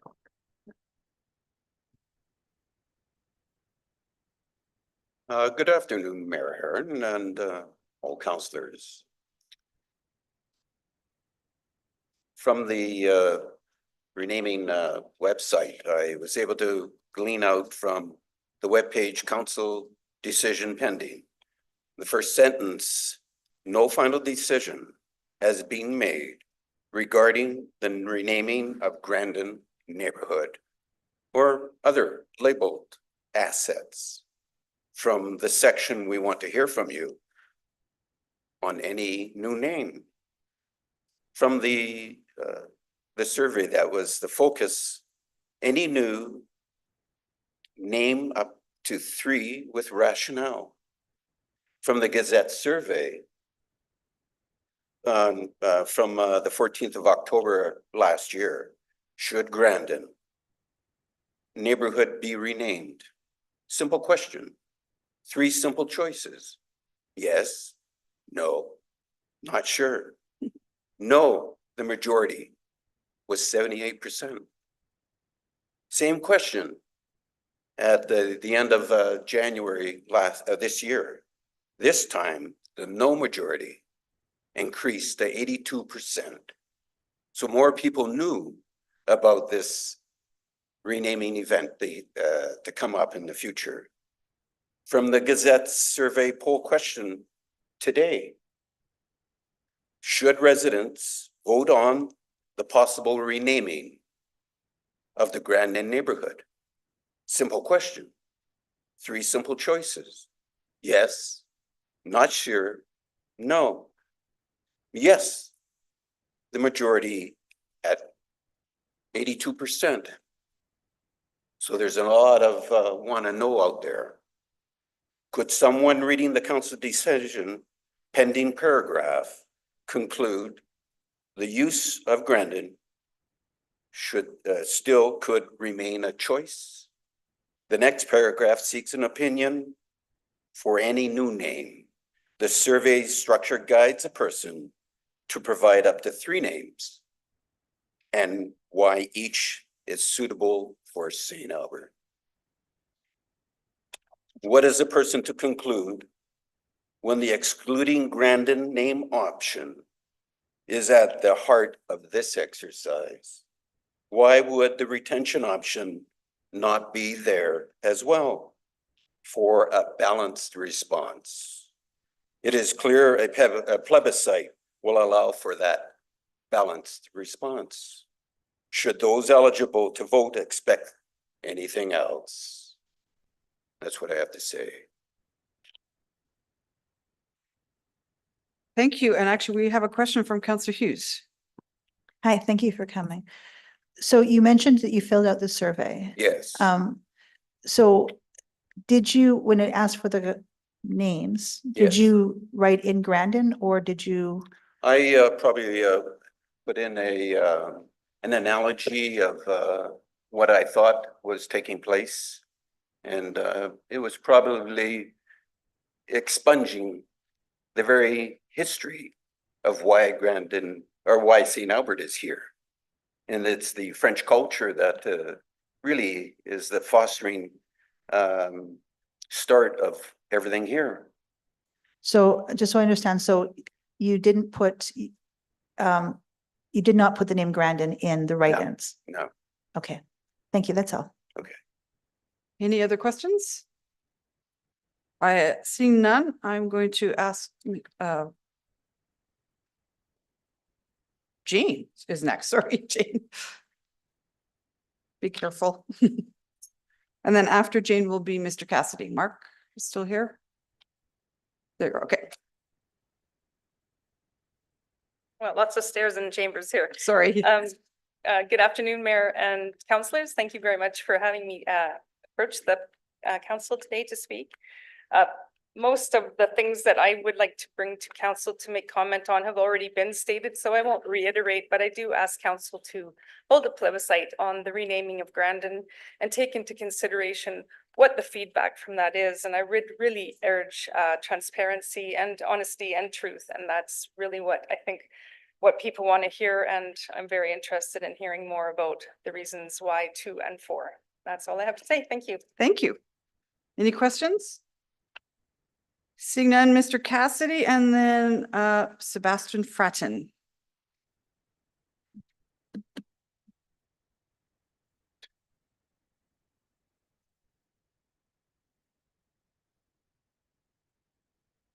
Hear me? We can, yeah. Good You have to, afternoon. so the mic is the bar on the podium, so here. stay in front of the podium. Yeah, perfect. Good afternoon, Mayor and Council. I didn't plan on speaking today, but you may be well aware that I put together a petition to keep the Grandin name. I had 420 residents or people that signed the petition. The Gazette created a survey and 82% supported keeping the Grandin name. I listened to people that were at the forum and they felt it was a biased process. The survey I found to be a biased process, and in the fact that nobody asked whether we wanted to keep the Grandin name. We wanted, you wanted input on what it should be changed to. You've left out a severe amount of stakeholders that support Grandin Park. People that grew up here, we have our own stories. I went to school a block and a half away in grade 1. We have a lot of stories within this community, great stories, people that love Grandin Park. And you totally ignored them with your survey of what it should be changed to. I'm sorry. But I wrote a letter to the Minister of Municipalities with a complaint that the whole process is biased. You took activists, you engaged with activists, and you used 50 names that aren't even from St. Albert in your renaming process. I don't see a groundswell of support to change the name. We shouldn't even be here. We shouldn't be taking a plebiscite. There is not a groundswell of support to change the name. I see people that are ignoring democracy and the people that voted for them. And you're sideswiping democracy is what you're doing. There's a lot of good people here. They're not racist.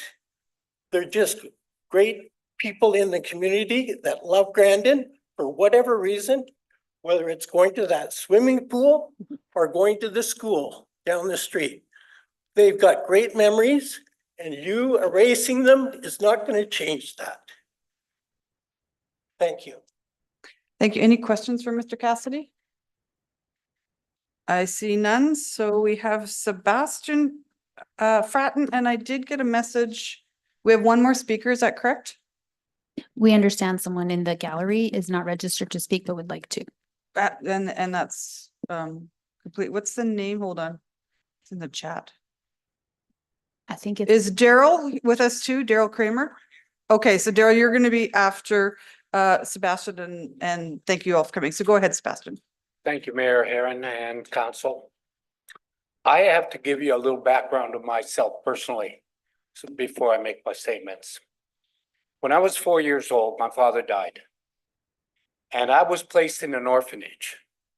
And I spent 7 years of my life in an orphanage run by sisters, by the Sisters of St. Clair. And so I do understand how the Métis and the Aboriginal and our First Nations feel. Because I had 9 siblings and still a mother. But because of poverty, I was placed in the orphanage of St. Anthony in Padua, Italy. We immigrated in 1958. The first thing I did, find out how to get my Canadian citizenship, and we did. We did it early. It took 5 years. We did it in 3. And that means I had to teach my family all the things because none of them went to school except myself.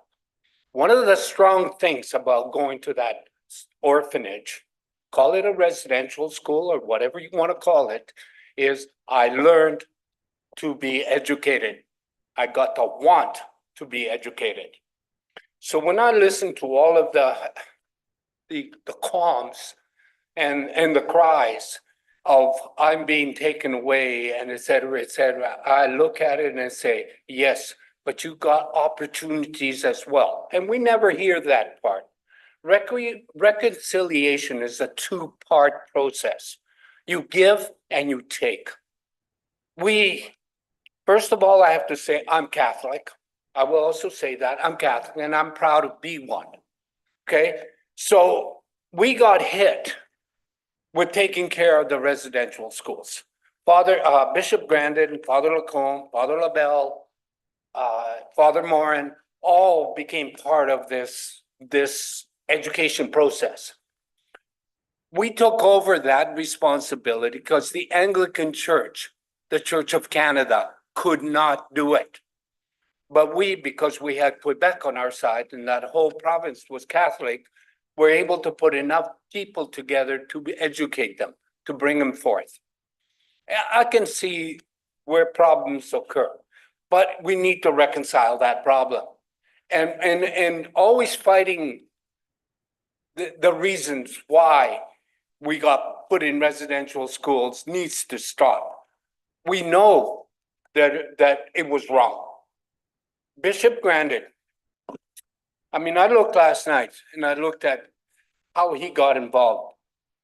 I went to university here and I took a course, and the course said at that time, 1968, 69, when I was taking those courses at the university, that it was John A. Macdonald that asked the Catholic Church to set up the residential schools. Yesterday, I'm reading up on this just to be sure that I could come here and my presentation would be more truthful, or at least a little more up to date. It read that it was Bishop Grandin who asked John A. Macdonald to let him establish the schools. How can a poor bishop somewhere in the boonies, and we were the boonies, it was the last archdiocese established at that time, how could he go and say to the prime minister of this country, we got to look at history and we got to look at it at the way it is sitting. Right now, it's distorted. So before we start looking at why is this man even being questioned? Why are we even saying, why are we changing names? Let's go down and really go fine feather into this administration and the historical facts. Okay, Mr. Fratton, I want to keep the conversation on the plebiscite, not on Grandin and the name. And I don't want to hear any questions of, I mean, Grandin was called out in the TRC report. For So this stick with the reason, facts. for this reason, I think it should go back to the people. That's what it's all about. We, the people of this country, need to look at it, whether it's small-time St. Albert or the country itself that's in danger. We need to look at it and say, is there a reason? Yes, let's have a plebiscite. Thank you. Appreciate that. Sorry to direct, but I wanted to make sure we were focused. Any questions? Okay, and then we have, sorry, and that, is it Daryl? Yeah. Thank you. Thank you. Please be careful coming down. Yeah. Old age. And you were here at the beginning when I said you have 5 minutes and the little bell means 4.5? Okay. Yeah, I got 2 minutes. Well, the question is, should we rewrite history every generation? You know, in the not too distant past, when the Taliban overthrew all the ancient statues and scrolls, changing names that did not fit with their current religious doctrine, they did exactly that. For example, over 200,000 children were ripped away from their poor, uneducated families in the British Isles and sent to Canada. These young children were educated and soon integrated in society, becoming farmers and leaders. 12% of all current Canadians claim some ancestry. You do not see Victoria changing its name, even after they ripped 200,000 children out of their parents' bosoms. The integration of all our Indigenous friends was not as smooth. However, my family's been here for 6 generations. I was born and raised beside a St. Albert Reserve called Michael's. Many of my buddies, if not all of them, either were Métis or Indigenous.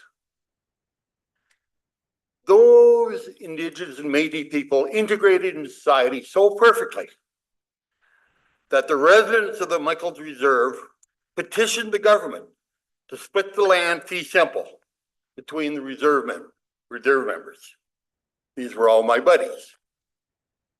It's a grave mistake to judge yesterday's actions, taken in love and helpfulness, by today's ever-changing, often morally bankrupt code of ethics. I asked council not to genuflect like the regrettable US neighbors who have tore down statues, changed names of schools, army bases, and roads, only to have all the former names reinstated later. I certainly do appreciate, if we're going to have a debate at all about changing the name, it should go to a plebiscite. Thank you. Thank you for your time. Any questions for Mr. Kramer? All right, that is the end of our speakers list. It's been 2.5 hours and quite honestly, a little emotional. So why don't I call a 10-minute break for council so they can just breathe, stretch, and then we will come back and get on with the rest of our agenda, which starts with questions of administration from the presentations.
We're live now, Mayor. Okay, thank you. Sorry. All right, it's 2:41, actually. Thank you, Councillor Jolly, for joining us back. Are you gonna ask for quiet in the gallery, just so we can continue on?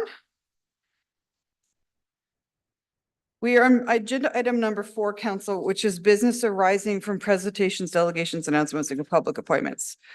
So I'm going to go back to the first two presenters. I think the request, from what I heard from Mr. Watkins, was, who's answering this, by the way? You? It'd be a bit of a tag team depending on the question you ask, Mayor. I always look for Adrian for planning stuff, but you probably is maybe, oh, Christina's We have online too. Christina online as well.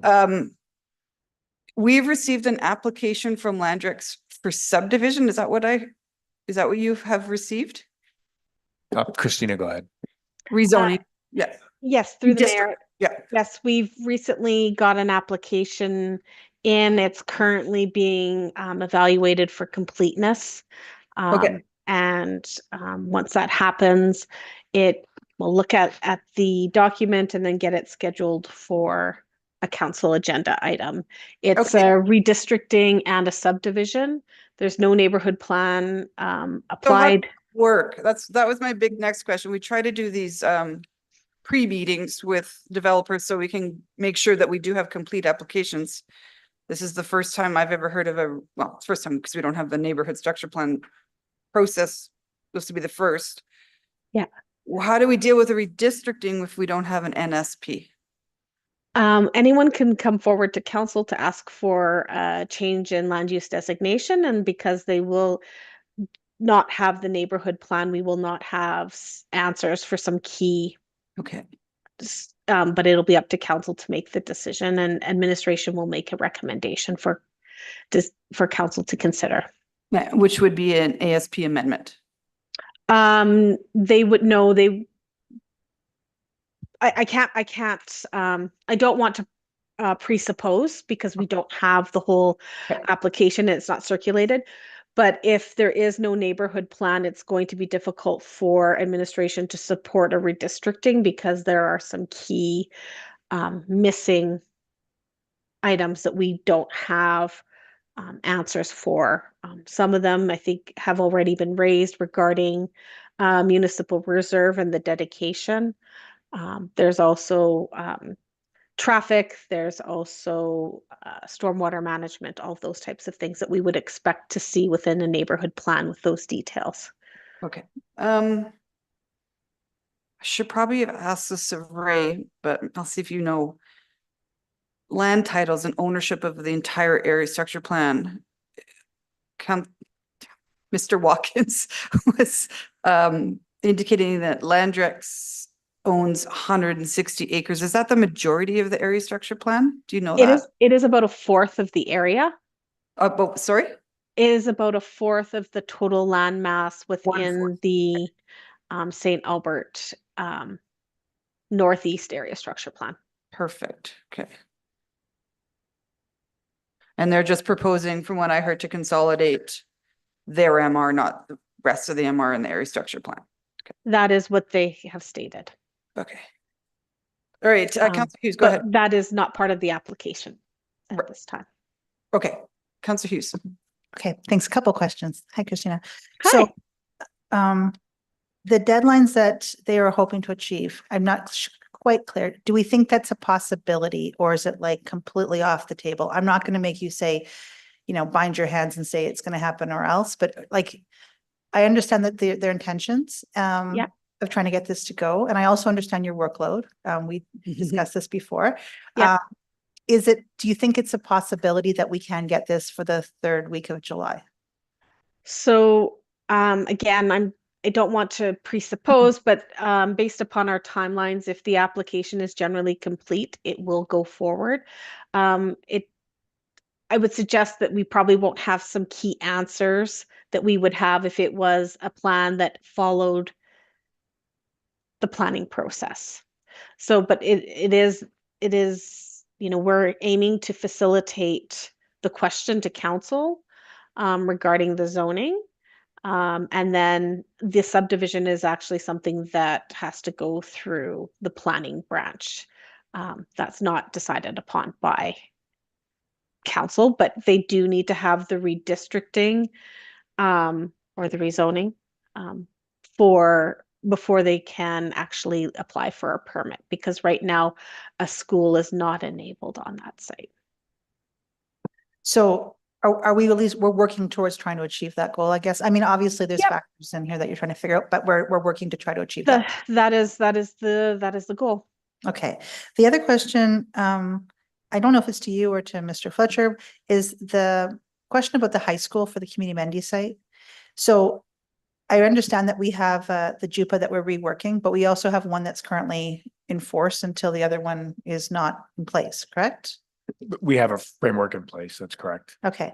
So has the school site selection committee discussed about removing the name high school from the community amenity site? Is there an agreement that because from what I understand, the location of schools is determined from the school site selection committee, which is school boards and yourself.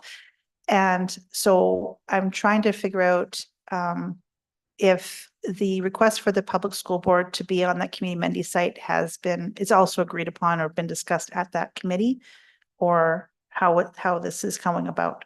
Certainly Mr. Slatt can chime in, but at the end of the day, the school boards indicated that their preference is a K-9. The ASP very clearly says high school. And so there is no agreement because I'm unable to agree. The ASP very clearly says high school. Okay. Do the other three members of I don't know if you can discuss this or not, but it's like, I realize that from the city perspective, you're like, here's the rule.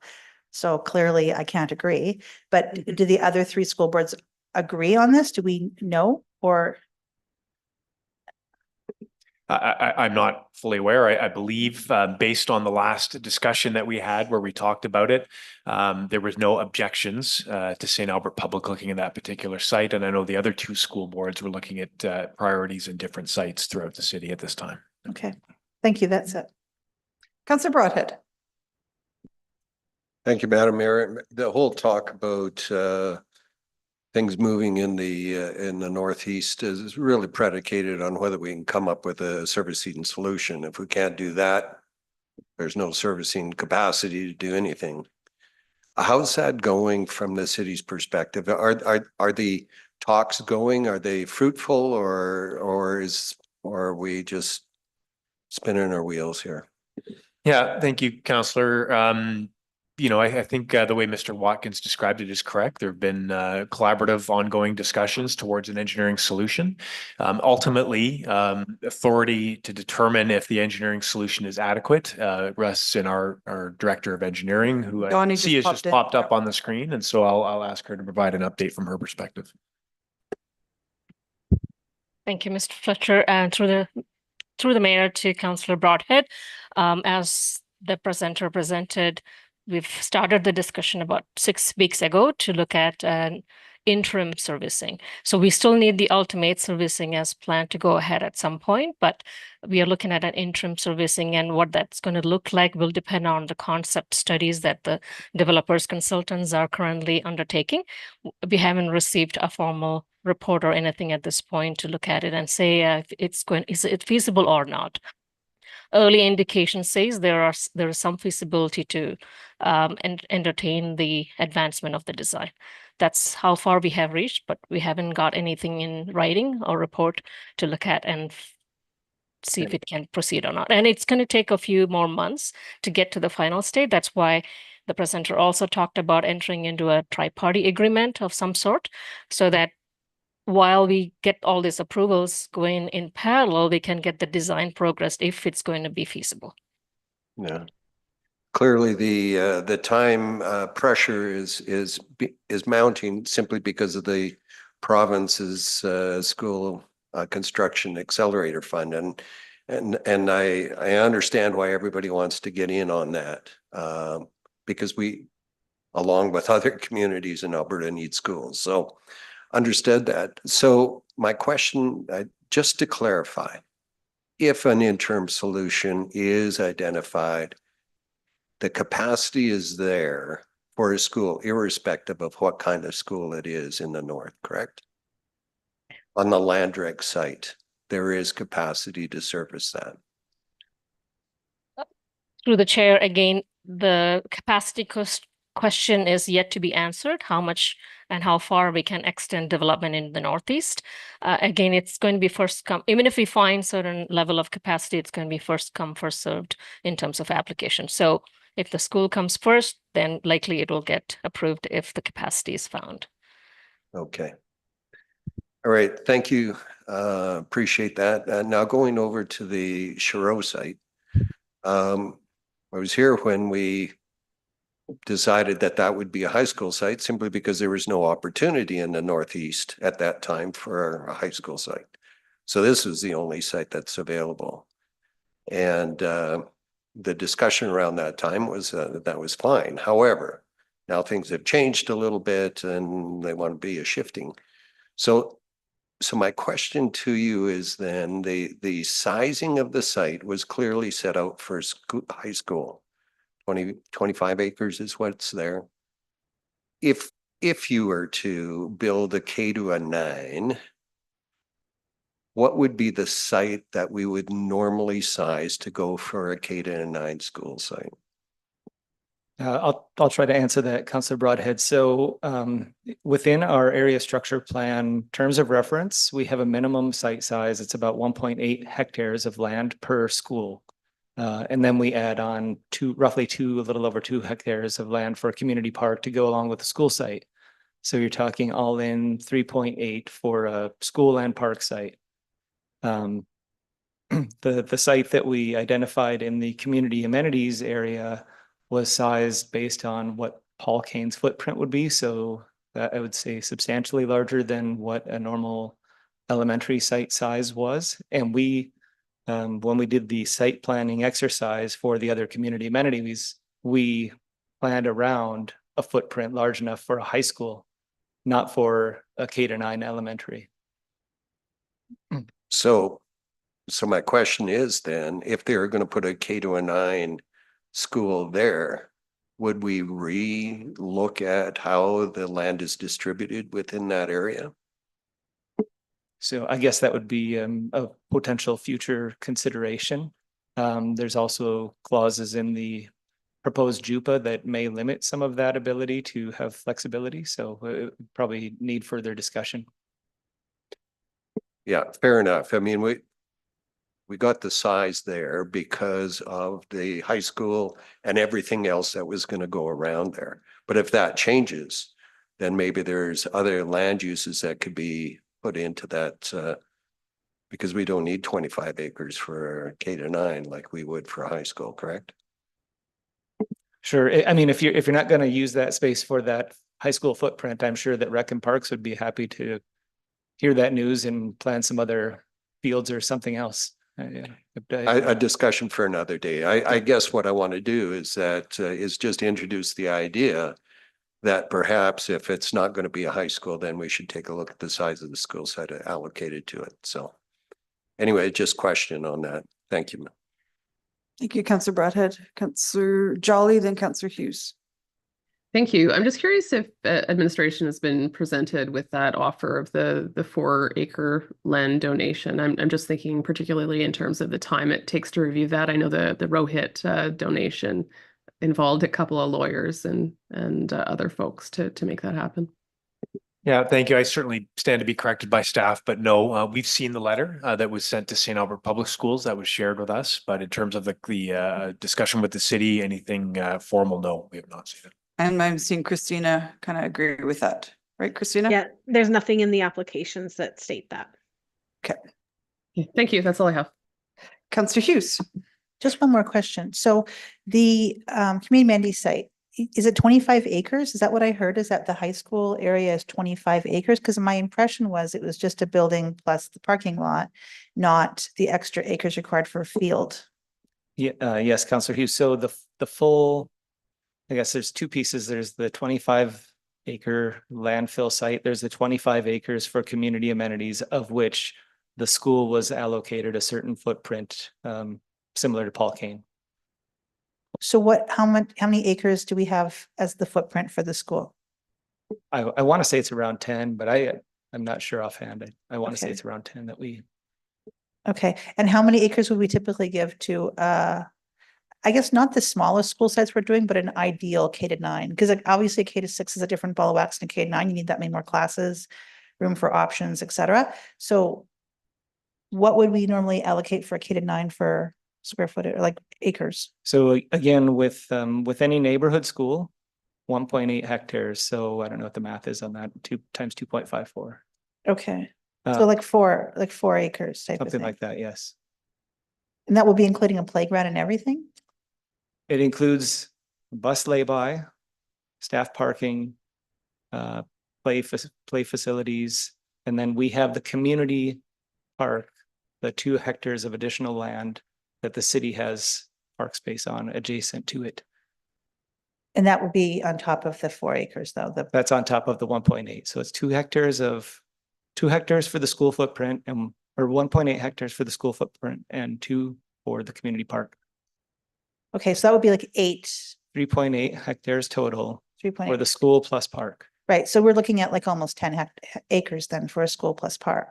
For the school plus park, it's a little less than that, yes.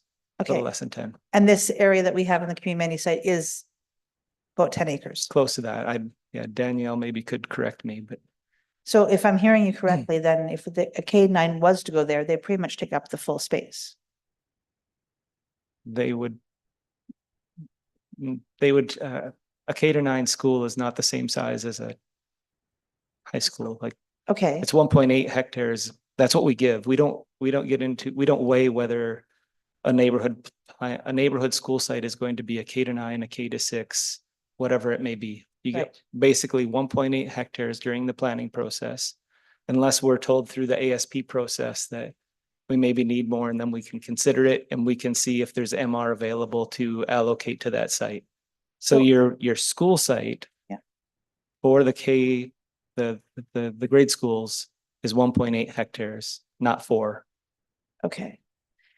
But we have another 2 acres or hectares that'll be for park. Or community park, yes. So would we still have that with the high school, or would that just be all school and parking lot? The facility that we identified, or the space that we identified in community amenities, was almost entirely for the high school and its parking, et cetera, with the play fields further onto the other 25 acres. It was more to the east, on the east end of the initial 25-acre property. So just so I have it clear, because I'm a little confused right now. So is it that if you had a high school, the amount that we have allocated was for the parking lot and for the school? And then the field space, we're just kind of, I assumed it was just kind of being absorbed into the rest of the community amenities site was the field space. And just tell me if I got this wrong, and then you can, because I just want to get clarity here. And if you wanted any other site, it would be the 4 acres approximately, right? And then the remaining, we'd have 4 acres of community space. And I'm not sure about the other space, because you said it was like moving over to the side or something like this for the extra space. So just make it crystal clear. I feel like pretend I'm 3. How to make this crystal clear for me? So I'll try it. So, and maybe I'm not being clear, but the community amenities site, we ballparked that off of what the Paul Kane site was. So that was intended to be a high school surrounded by the community amenities. So those other adjacent lands that maybe otherwise would have been green space were allocated to the more of the actual facilities, buildings.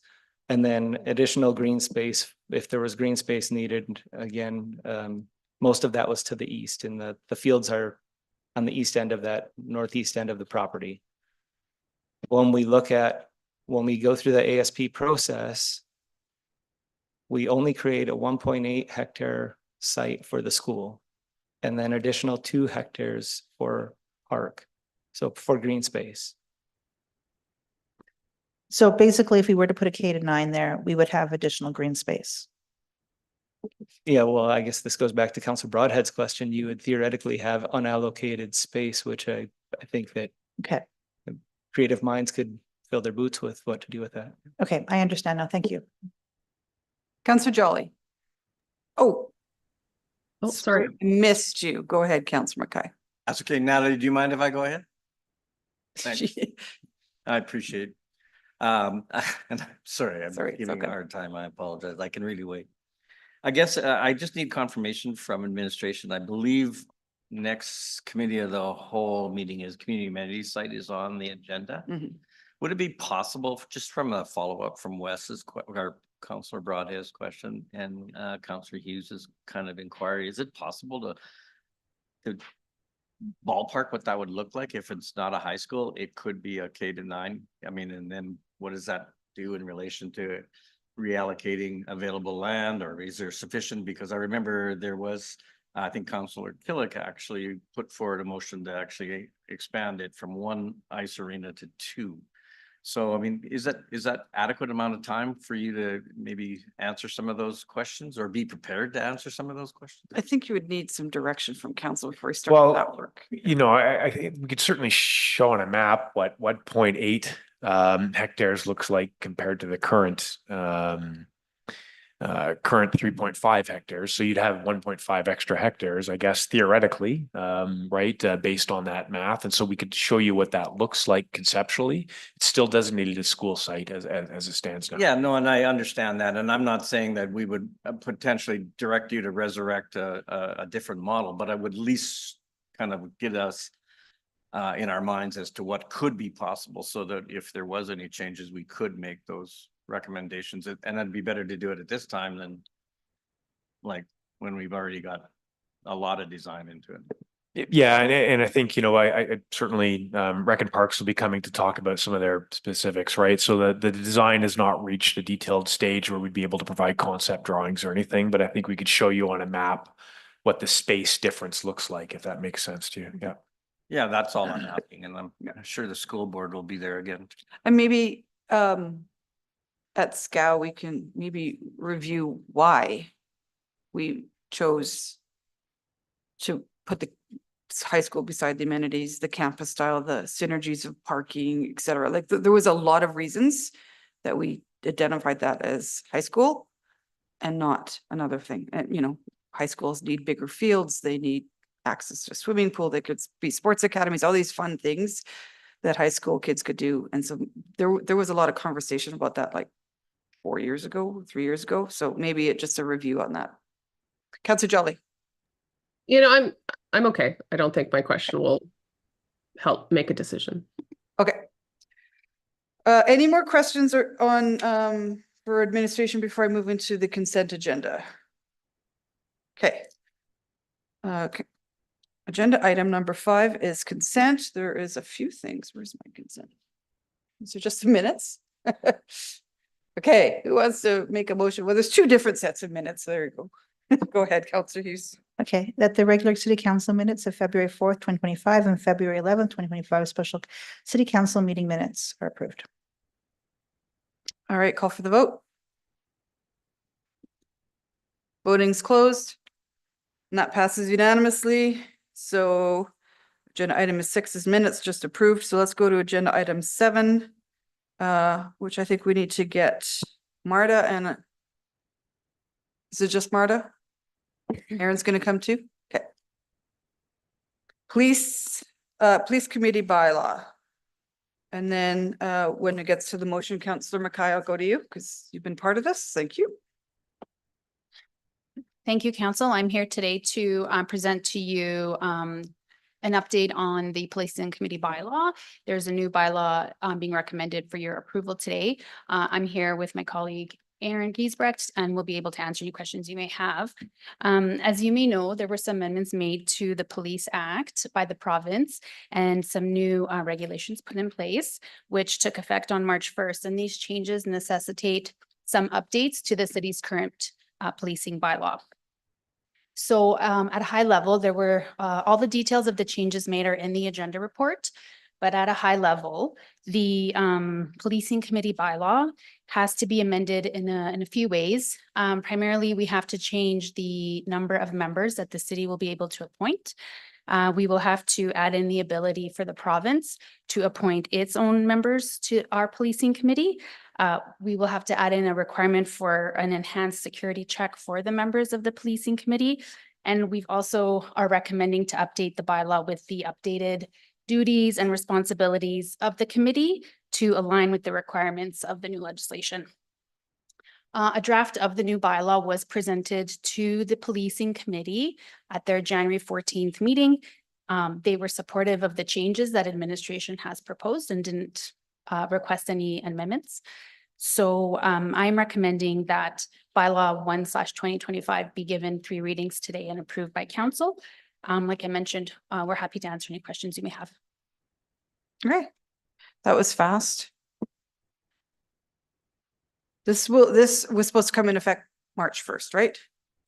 Correct. The new legislation took effect March 1st, and St. Albert has had a policing committee since 2017. So we are already in substantial compliance with the legislation. This is the last part of it, which is to update the actual bylaw.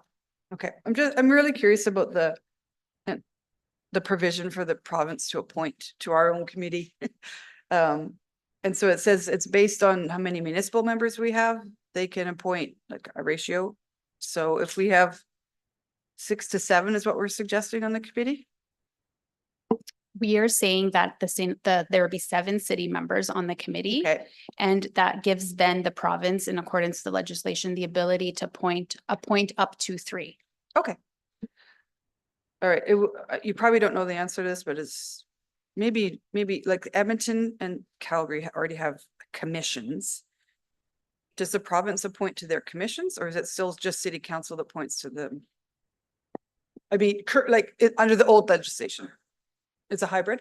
So the province always had the ability to point to Edmonton or Calgary. I'm looking at Council Mackay now. Well, they made their ability with some previous amendments to the old police. Interesting. And the question you don't have the answer for is, has the province appointed anyone in any community yet? But probably not, because it's only 2 days old. Yeah. Not that we're. Yeah, we'll have to follow that. Okay. Councillor Mackay, go ahead. Yeah, thanks. I mean, you brought forward one of the things. I mean, I don't really, my comments will be more around kind of questions just to provide council with clarification, because I want to make sure council understands that there will be some ramifications. And that was one of the concerns, because the process isn't written in stone. It will just allow the minister to appoint committee members. So I just wanted that clarification. I guess what and do they have to be St. Albert residents? That's what our bylaw is recommending. Okay. Yeah. And that kind of feeds into my question. The oversight standards are still in development. We don't know exactly what the final will look like. One of the provisions in our bylaw identifies a code of conduct, which would apply to all members of the committee, including the appointees by the province. And I'm wondering, with what's gone on with appointees in Edmonton recently, what is our ability to actually remove a provincial appointee and not have that a provincial appointee just reappointed by the minister? Thank you for that question. This was discussed at the policing committee as well. And ultimately, after the discussion, the policing committee recommended to leave the bylaw as is. So to answer the question, the legislation says that the appointment of any member on a policing committee may not be revoked by council, except if there's cause. So our bylaw outlines cause, what would be considered cause for council to remove a member, any member, provincially appointed or city appointed. Now, ultimately, the Police Act does also have a provision which gives the minister the ability to request that council make an amendment to the policing committee if the minister is not pleased with an aspect of the bylaw. And even understanding this, the policing committee still recommended that we leave the bylaw as is, because they felt it was important that the same code of conduct applied to all members, et cetera. So it was left in. Thanks. I'm hoping that I hope we don't ever have to face that concern, but I just wanted it out there in the sense. The other thing that I want to bring forward is this whole idea around what is a community safety plan, and do we know, or do we have any indication about what is contained within a community safety plan. Could we use potentially something that our community services has developed, for example? Yeah, we don't have any definitive information from the province on what that is. We anticipate that that's going to come when they develop the oversight standards. I think through some of our online sessions that we had with the province, there was an indication that we could use other plans potentially, as long as it contained certain provisions that the oversight standards would have. I think there was also some talk about the development of a template. And I think that will really drive how in-depth that community safety plan is and when it has to get renewed and the complexity on it. And so the backgrounder did clearly identify that there could be a potential for extra administrative support, which may also require additional funding, because right now council, I believe, provides $20,000 to the policing committee. Is that annual? Yes, $20,000 a year. So, I mean, there is potential that if we would have to engage a consultant or develop a community safety plan, we may have to look to additional resources outside of the city ability. I do believe that is a strong potential, but again, I think as soon as we find out the more details, certainly I think what's top of mind and what some of the discussions we've had is how do we ensure there's efficiencies, and if there's an abilities to use our strategic planning that's in place already in those documents, then we'll definitely look at that before we have to recommend any additional funding or resources, but we don't know. So there's that potential. And final question then from me before you, I think Councillor Broadhead has a couple. There's been, since like you identified, the mayor's identified that this came into effect March 1st. Yet I'm aware that there are many municipalities that have yet to establish a policing committee and that are basically either struggling with the idea as whether we need one, or struggling with the whole concept of like, you know, they have to, if they're not part of an individual one, they could be part of a regional one. Have we heard anything from the minister in relation to maybe extending this a grace period, or do we have any additional information on that? Nothing formal, or to that fact, nothing informal that I've heard.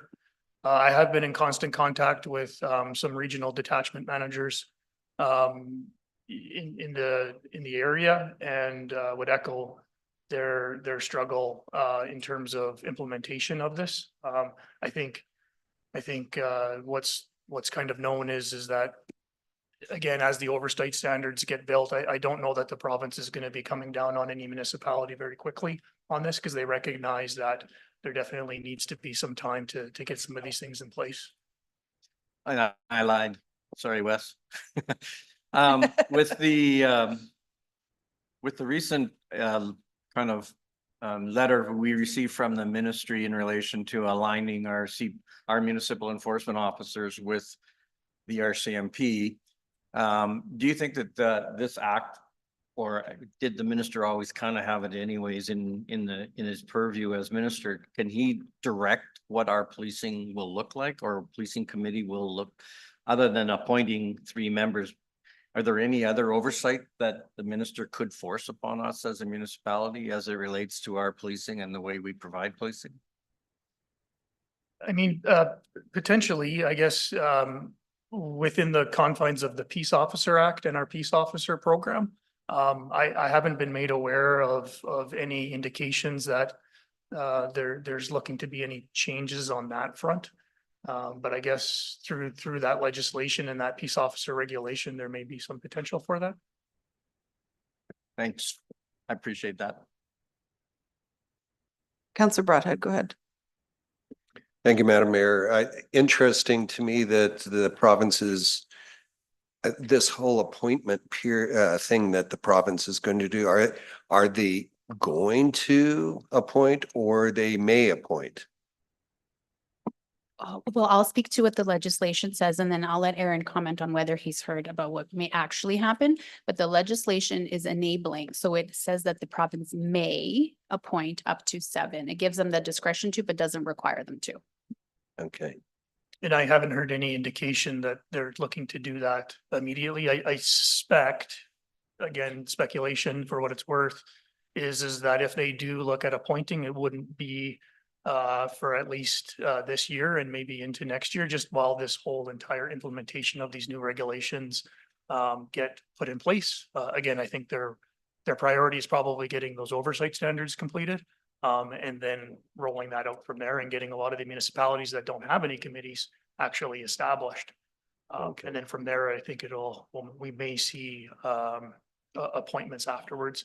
I do recall hearing one matter around, the province's indication of wanting to appoint members because of the funding that they provide and have some kind of corresponding representation on their policing committees and policing commissions that correspond with the amount of funding that they provide to municipalities so that they have some say in policing in the community. Okay. Fair enough. Thanks. My second question is that if the mayor is a member of the policing committee, they are not allowed to be appointed the chair. Does that mean it needs to be a public member to be a chair, or if there's a counselor assigned to it, they can be a chair as well? Is it just the mayor that's excluded? The legislation specifically excludes the mayor, if they're the council member appointed to the committee, from being the chair. So that means that the way our committee is structured, the chair would either be any of the other 6 city appointees, which are all resident appointees, or any of the up to 3 provincial appointees would be the chair of the committee. Okay. The province can't anoint one of their as chair? There's a process in the bylaw that they select from among themselves who is the chair. Okay, fair enough. Thank you. I don't want to be the chair. I just, It I is thought, simple, just I thought Councillor three. McKay should be the chair. We have a perfectly good chair and vice chair currently. I understand. The only other thing is the bylaw does remove the public complaints. Yeah, that's my next question. So currently there's a website set up for our current police committee that you can direct, which is, it's got its pros and cons, but it does act as a bridge between the residents and RCMP. So now, without the complaints director, we'll go back to the old process, which is straight to Ottawa, I guess, for a complaint. Or does it go to the detachment commander first? And because you don't want RCMP adjudicating their members, like, isn't there a separate body in Ottawa? There's a civilian oversight committee in Ottawa that oversees that process. The RCMP still do investigate themselves unless it becomes a serious incident where the province takes over. Okay. But there's 3 options for residents to make a complaint about an RCMP member. That's directly to the RCMP, the detachment. They actually can make a complaint to the province. And as well, they can make a complaint directly to the Civilian Oversight Committee in Ottawa. All of those mechanisms gets it into the system where it can be investigated. Okay. It's the one piece of the provincial legislation that I'm disappointed in. I know the person currently serving there has done a great job and has probably de-escalated some things that could have gone. Anyway, it is what it is. No public complaints anymore. Yeah, I have to give a lot of credit to our current detachment commander who's willing to obviously work in partnership with our civilian complaint member, which mitigates a lot of issues. Yeah. And offers that opportunity you identified in relation to actually having a full discussion. And matter of fact, she's actually provided us with examples where she has been that point of contact for even outside agencies, not our detachment. Oh, really? Yeah. Okay.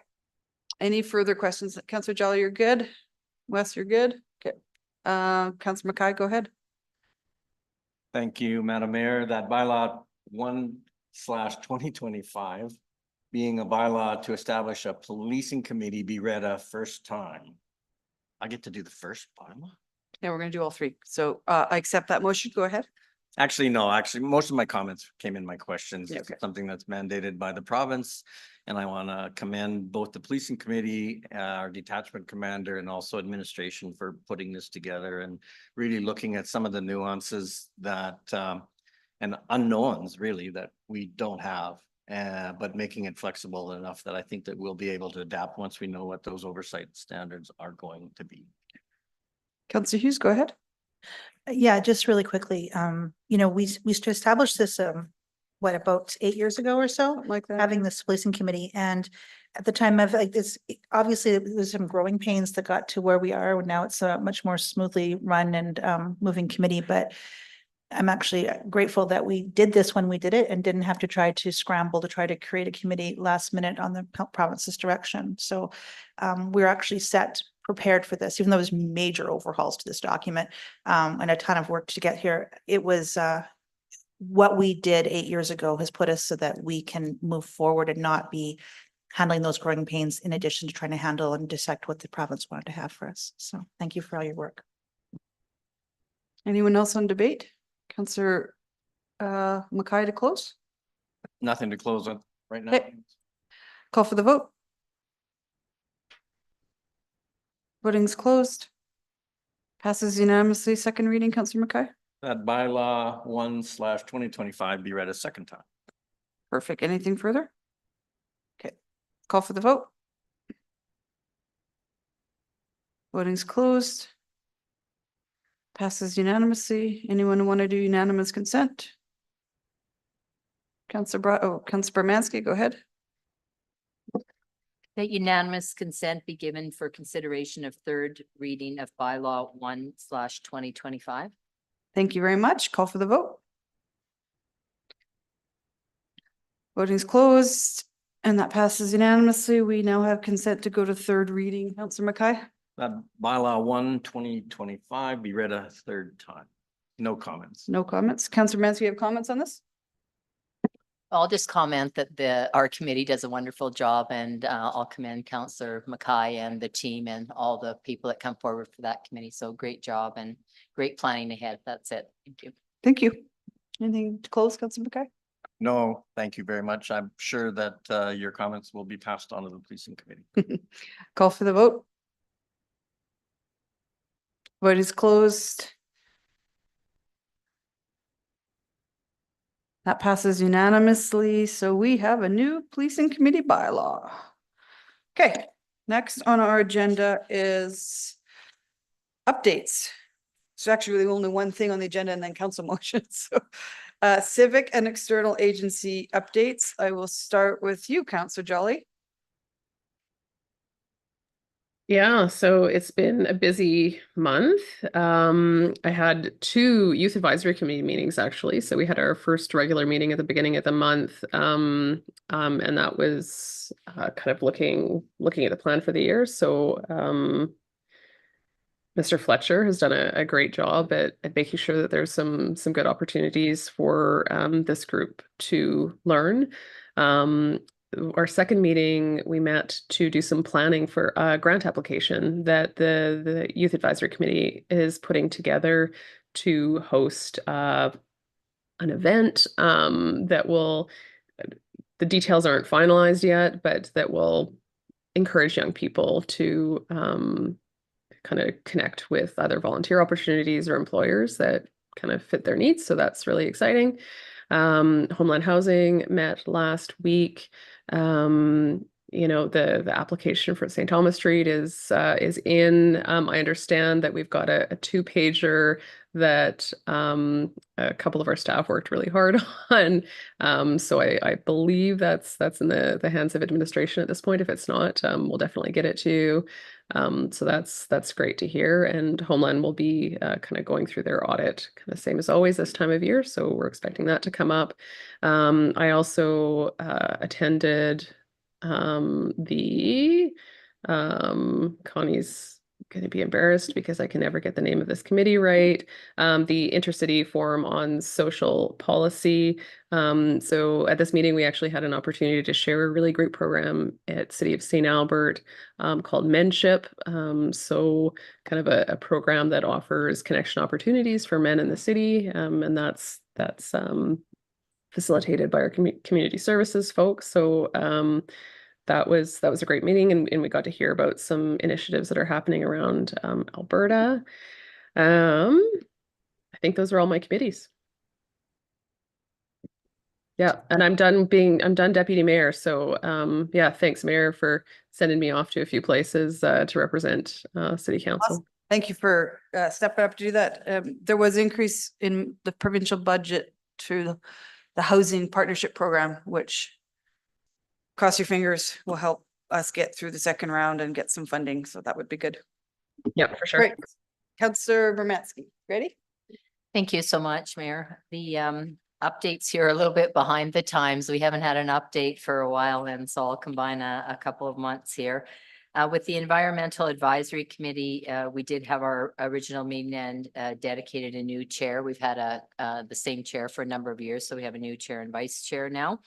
And we're working on, we had the community recognition for environmental initiatives and working on names put forward for that. On our, we talked about the park system and Bless and going forward with that as well and working with everybody in the community. On the next meeting, we did have a presentation from the city on sustainable buildings policy, and that will be coming forward to council in the near future. So it was good to have feedback from the committee on their take on what will be presented to us.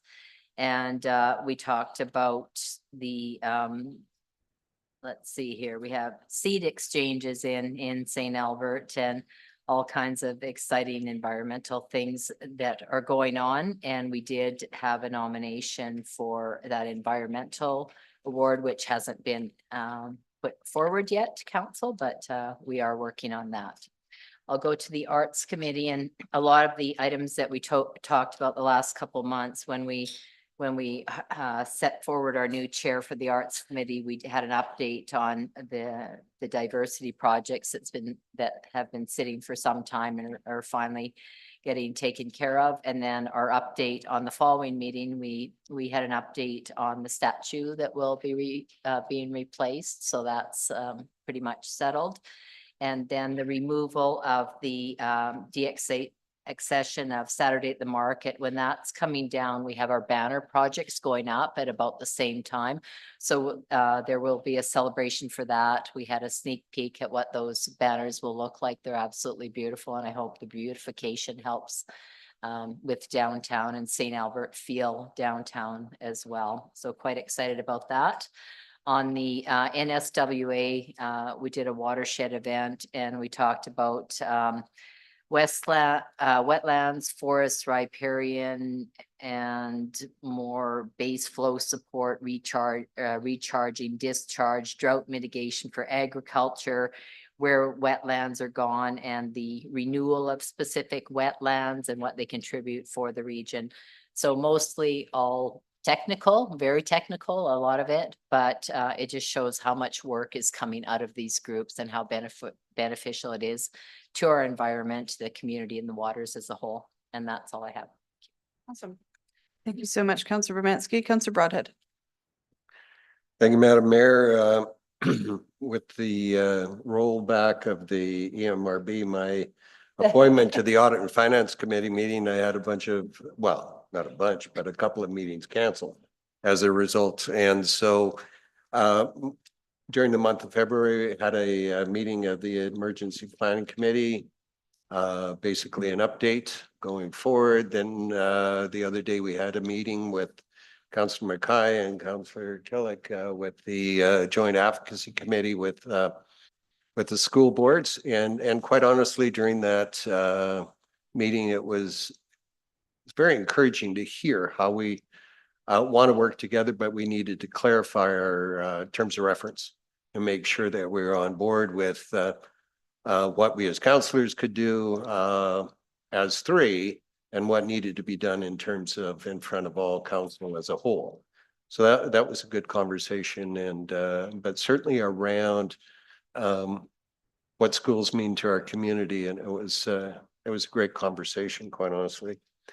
The other meeting that I had was, as you know, I sit on the executive of the Canadian Urban Transit Association, and we had our, and I've been appointed by council to sit on that committee and funded by council to do that. And thank you for that, by the way, because it does give insight into the into the national issues around the provision of public transit services and what goes on in St. Albert, the need for rolling stock, the need for more services because our citizens are asking for it, is not unique to St. Albert. It is a challenge faced by pretty much every municipality that provides public transit services. And the challenges are the same as how do you find rolling stock, afford rolling stock, and then the operational costs of delivering that service on an ongoing basis. And so the challenge is municipalities have limited resources to do that, as we all know. And so the hope is that with the Permanent Public Transit Fund that the federal government was and is implementing, that there would be some assistance in that regard. So that was the majority of the conversation. The other conversation was around how does the current leadership race, if you will, in the Liberal Party, how does that play out, and the implications of a quick call of a federal election, how does that play out in terms of the Permanent Public Transit Fund? So stay tuned. It'll be interesting. If you were watching the news yesterday, our colleagues to the south are facing the same issues. They have need for more service because everybody's growing, right? How do we do that? So, and I know that our CEO is now the very capable chair of our regional group to find a way to get this done. And I applaud him in doing that, stepping forward. I appreciate that. And whatever you can come up with will be more than helpful. Thank you, Councillor Broadhead. Councillor Hughes. Thank you. So the seniors committee, we have a changeover of chair and vice chair as well. And we had the seniors awards, the service awards coming for their debate for their decision about recommendation to council that's coming this month. And we also, we've had that, the advertisements come out, there have been applications put in, so there will be some discussion. And we also, the committee had a separate workshop specific to just addressing what's available for affordable housing for seniors and coming to understanding about that. The other one was the waste minimization committee, and there was a presentation that I believe that Strathcona is looking into about alternatives for waste management, something with the waste energy type of area and that sort of thing. So there was just discussion about that as well. And the audit committee doesn't have its first meeting until the beginning of April. So that's it. Thanks. Councillor McKay. One of the benefits of being towards the end is that any of our joint committees have already been. Yeah, exactly. Yeah. And so the EMRB meeting that we attended, basically just kind of a wrap up and kind of determine what's next. The emergency management meeting has already been discussed. The policing committee, for all intents and purposes, has already been discussed, and we didn't have an internal audit committee as well. So some of those things will be upcoming again. My next policing committee is actually next Tuesday. It's always sorry. So actually, I don't have anything other than what we talked about today. Councillor Killick.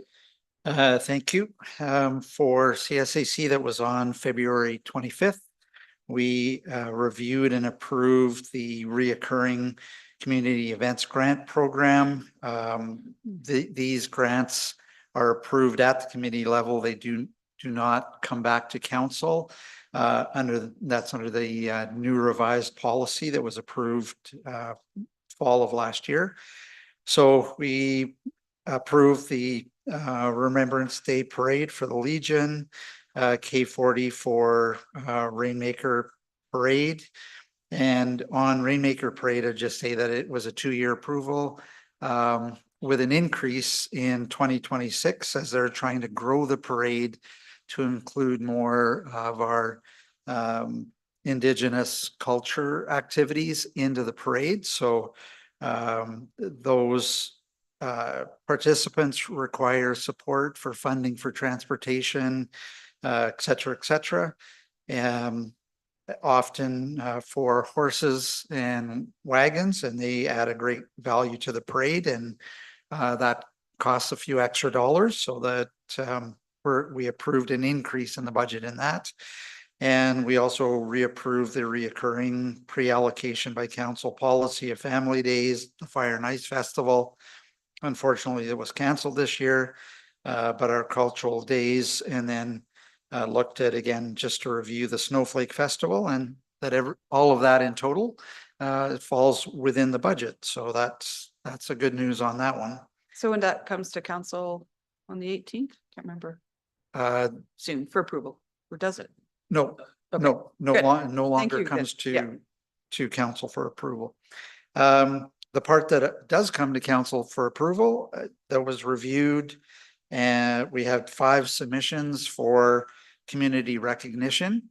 That's the community recognition garden where the stones are engraved with people's names, and that will come to council. But there were 5 submissions that were very robustly debated and discussed, and 5 is significantly more than we've had in the past, so they're all good names, and we're supported by independent submissions from the community. So those will be coming to council later in the spring, so that we have our actual event during kind of summer months when the weather's a little bit better. Moving on to Edmonton Salutes, we had our meeting on February 28th, and we had an absolutely amazing presentation from Lieutenant Colonel Darren Gray over in Latvia. He is head of the 110 or 1,010 member brigade, which is made up of Canadian soldiers, Spanish, Italian, Polish, Czech, Slovakian, and Macedonia members. They are all over there for a 6-month deployment. And the key thing is that the mission status has changed from a training mission to an operational readiness commission. That is a significant change. We now have soldiers over there that are preparing for operational readiness. And I would just encourage that if you'd like to learn more, or any resident would like to learn more about what is actually going on, they have an awesome Facebook page that is called NATO Multinational Brigade Latvia. And it is updated daily with pictures of what our troops are doing in that deployment, both in everything from tanks to guns to digging trenches to building bridges, et cetera, et cetera. So knowing that we have troops over there, I would encourage everybody to take a look at that Facebook page and just get updated as to what's actually happening across the ocean in a very tense situation, I would say. So that is all of my updates. Thank you. Thank you all for all the work you guys are doing. Okay, we have on the agenda 2 council motions. Councillor Broadhead is first, just because it came in first. So Councillor Broadhead, I'll get you to read it in. Very good. Thank you, Madam Mayor. That administration prepare for council's consideration the following amendments to the land use bylaw 18/2024. An amendment to the table in section 26 of the Midtown District to conform equitably to the parking minimums adopted to other land use districts, specifically that minimum parking requirements of 1.5 stalls per dwelling unit, townhouse complex, and 1.0 stall per dwelling unit for any unit less than 5.18 meters in width be adopted. Secondly, that an amendment to the Midtown District to include the same site density bonus section included in the HDR district. Third, an amendment to the table of permitted and discretionary uses within the Midtown District to conform to the Midtown ASP, thereby allowing the inclusion of stacked townhouses as a discretionary use in Midtown District Area C. And finally, that administration schedule the public hearing required of a motion to amend the land use bylaw for the April 1st, 2025 St. Albert City Council meeting. All right. Before I accept it, I will open up the floor to questions for either our administration or Councillor Broadhead. Councillor Jolly, go ahead. Yeah, thank you. For number 4, I mean, it looks like stacked townhousing is already allowed. So am I misunderstanding something? Christina, are you there? Oh, she's right in. She's in chambers. Bingo. Nice orange shirt. Yeah, through the chair, stacked townhousing is not allowed anymore. The definition has changed and it now falls underneath.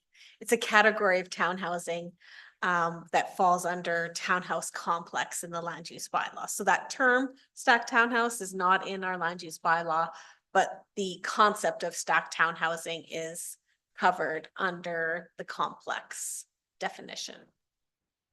So they are allowed. Yes. Okay. So I guess my counselor to you, Councillor Broadhead, if they're already allowed, is the intent just to update the wording? So it's. Are they allowed in the Midtown district? So Area C. they're not allowed in the area C. There you go. Okay. No, that's not. They're not listed as a use in area Okay. C. They are listed within the Midtown district in the other areas. However, in the area structure plan, there is a reference to stacked townhousing. As to how and why, after speaking with staff, as to how and why stacked townhousing or the complex wasn't enabled in area C in the update, it refers back to it was never incorporated in the original Midtown district before. So it's something that either the applicant or when we were approving the zoning, the district several years ago, it was just never in there. So there is a reference to that within the area structure. Okay, thank you. That adds clarity. Is that helpful? And I guess it's important to point out that a vote in favor of Councillor Broadhead's motion doesn't change anything. We have to go to a public hearing. Okay. Any more questions? Councillor Bermansky, go ahead. Thank you. Through the mayor to administration, following the follow-up and administration's recommendation of the Midtown apply through these and other desired changes through the standard process. What's the time difference in the standard process and, you know, the normal process that would be expected? Through the mayor, the normal process for a land use bylaw amendment is about 4 months. If it's a complete application, kind of recognizing as written, we would just administer to achieve that 4 months, it would be just as written. We would go in and bring that forward for your consideration and it would land sometime in July, similar to the timeline that is asked for by land recs. Bringing things forward, the reason why it's challenging is we've already got applications already in the queue that we're at different stages in. And so adding something to be fast tracked can have a negative impact on all the other applications that are already in place. So that would mean bumping someone who did the proper order of process then.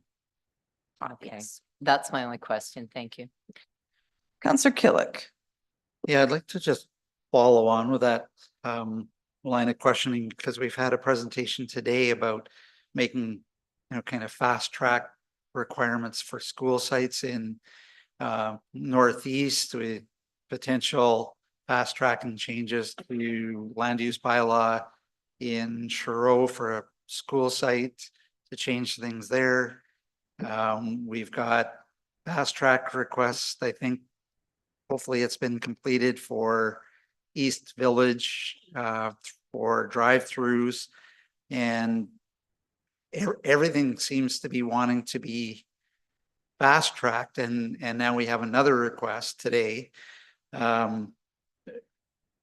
which would, I'm not sure how we keep track of all of these moving pieces, or not we, but you keep track of all of these moving pieces and prioritize them. Has any assessment been done in terms of what the big picture are, or are we just asking too much here at this time? Through the mayor, fast tracking does have impacts on our processing and on other projects that are in place. We have staff, we move them around, but it does come at other costs. Lakeview is one of them. Even internal applications. So the planning branch is supporting the Northeast servicing discussion. There's applications for grant funding that we're also looking at, that fast tracking means we can't participate and won't be able to participate in.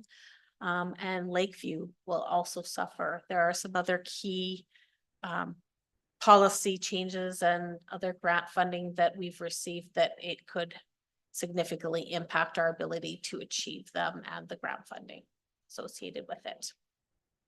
And maybe, Councillor, I could just jump on that and say, at the end of the day, it's a question of matching capacity with prioritization. And so if you accept that basically across the city, it doesn't matter what department, and a good portion of what you do is involved in your day-to-day service delivery, right? Whether that means processing applications or clearing snow, right? I mean, that's a significant portion of the time. And so when you layer additional elements on top of that, right, at some point in time, you need to look at what the relative prioritization is. I would submit to you that a council motion to us is a huge priority.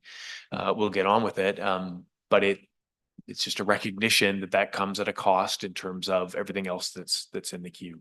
And if everything's a priority, ends up nothing's a priority. So we do have to prioritize, right, to ensure that we're doing the best we can with the capacity we've got. I must also say, this doesn't just solely impact the planning and development branch. The engineering branch is often is also impacted by these changes, along with ledge services and some other groups as well. Yeah.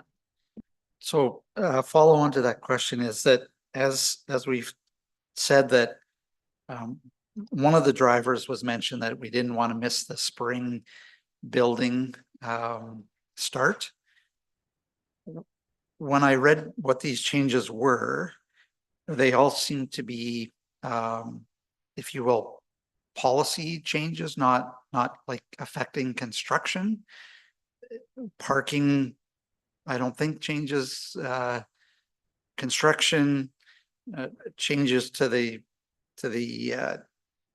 stacked townhouses, as we heard from Councillor Jolly, that they're kind of word tweaking to go into a different zone. And site density bonusing, I don't think is a construction type activity. So did you have any sense of why the urgency around saying that this would be brought forward April 1st, or is that a question that was that ever discussed, Councillor Broadhead, when as a driver for this?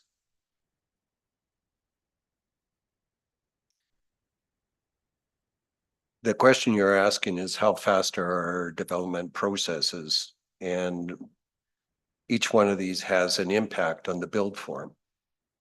And quite honestly, these are not, as I am understanding, not for 2025, but rather so that the planning can be done for the build in 2026. And the underlying question behind this motion is really our planning processes and the time that it takes to review something like this. So that's really the question. And so maybe the question more is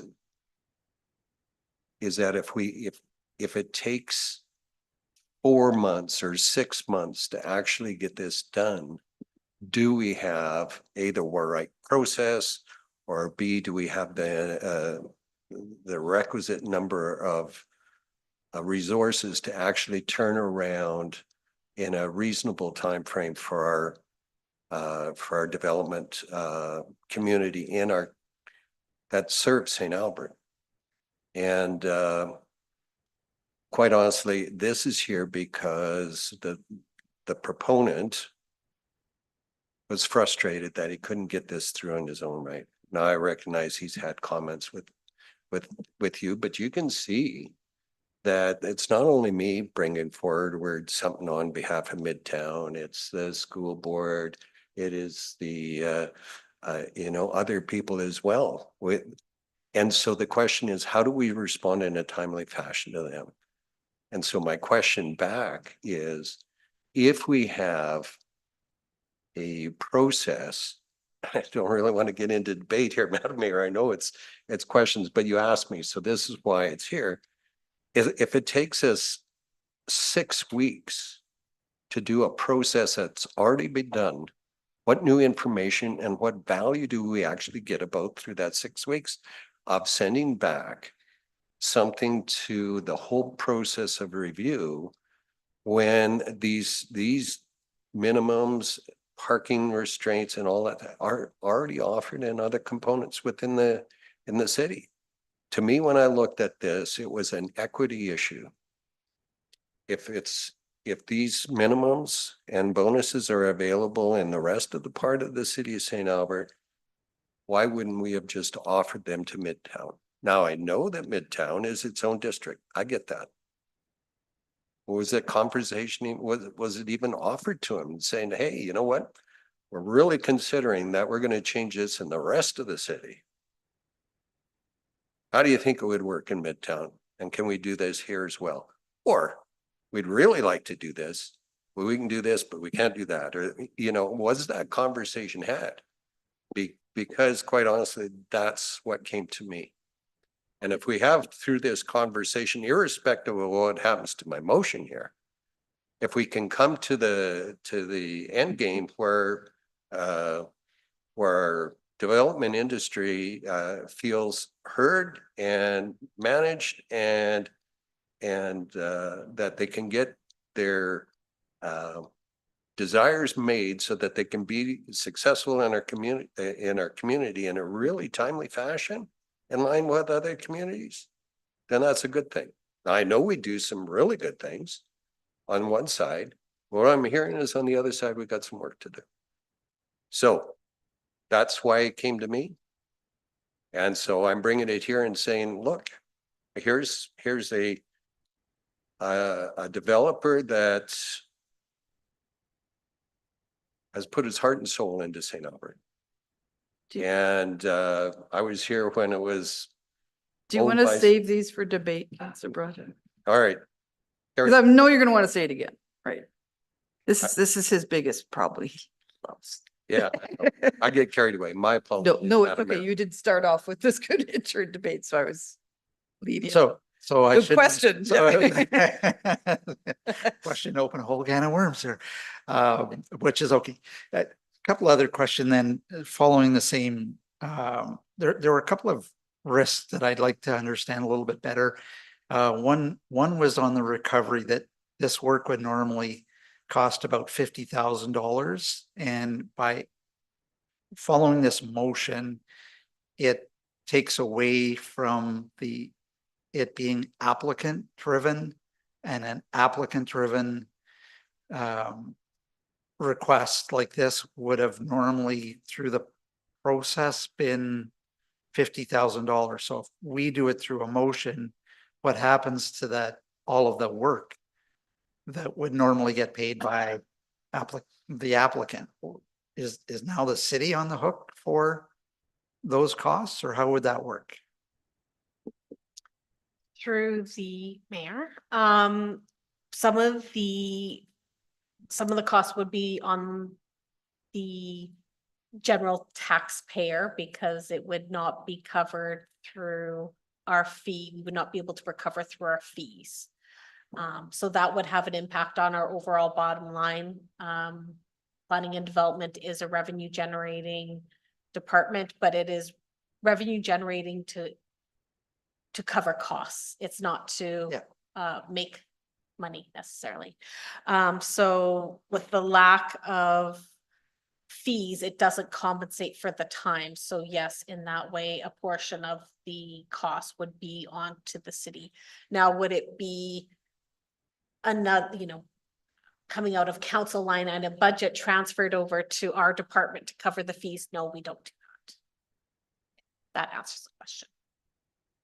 Yeah, I think it's not a cash flow issue, right? Like, it's not that the city would have to find $50,000 somewhere. It would be the time dedicated towards this would not be reimbursed or recovered through the fee, the application fee.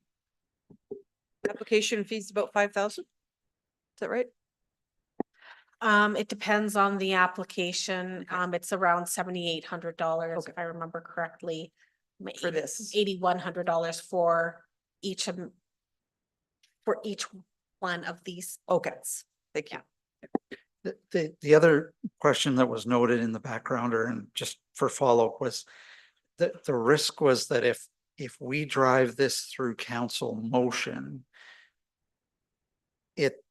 the scope of it is driven by what we've identified versus you don't have anybody to go back to as a developer initiating it and say, well, we need, you know, your plan updated or your setback isn't the right spot or whatever. So are we assuming risk by doing this on behalf of a developer rather than through the regular process where you would have, the planning department would have a developer to go back to say, you've initiated this, you need to give us XYZ piece of information?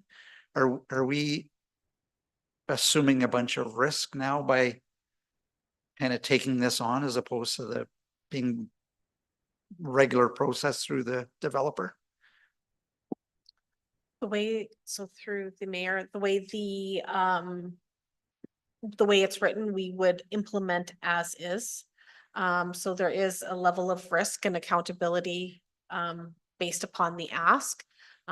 Planning and development would not fully understand the ask, and to meet the timelines of July or August, there would be no opportunity for us to go back and work with the applicant to really understand the full rationale for the ask.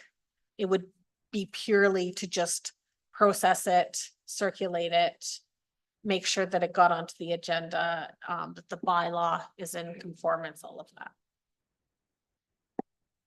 The final question is there additional risk then that, again, by following through on this, that every time a developer has a different timeline than what can be accommodated within all of the other work activity, that more of these would come to council and ask them to be, you know, fast tracked? Like, we literally have, please do things in Northeast. We have, please do things at, you know, the amenities site, school site. Please do things at Northeast or East Village. You know, now please do this. Are we setting ourselves up that the expectation in the development community is that every time they run into a standard timeline with all of the work that has to be done on everything, that there's an override by going to council? Are we opening ourselves up to see more of these? Maybe I'll take an initial stab, Councillor. I think that's a risk, but again, that's a risk for council ultimately, I guess, to determine, right, to manage. You know, certainly empathetic towards developments where you want to get things done, you want certainty, you want to get moving. But I would offer that we have different risk tolerances, right? And so the city's looking at the implications over the longer haul. And so there are different lenses, right, put onto these things. And so the back and forth is generally healthy, is what I would submit to you. And that's why we have a process to ensure that from a city perspective, we're doing our best to protect the city's risk equities. You know, in terms of developers coming to council, they always have that ability, and it's up to council to determine at the end of the day whether you entertain those specific asks or not. The last question is that we've heard a lot today about transparency of process, and by fast tracking this, do we lose sight of public engagement in any of these steps?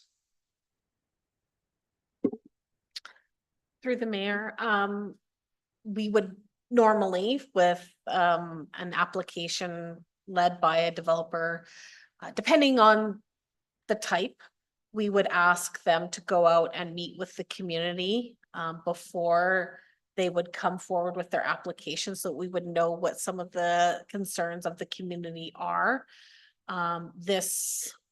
Going through this process, we would not be going through the community, so we wouldn't know what the concerns of the community were in advance of the public hearing. So the public hearing, the community would be invited to have their say, but at that stage, we're already debating the regulations. We're not getting the input saying, I want more parking, for example, which is probably a very common sentiment that we hear. Anything else to add? Okay, thank you. That's all the questions I had.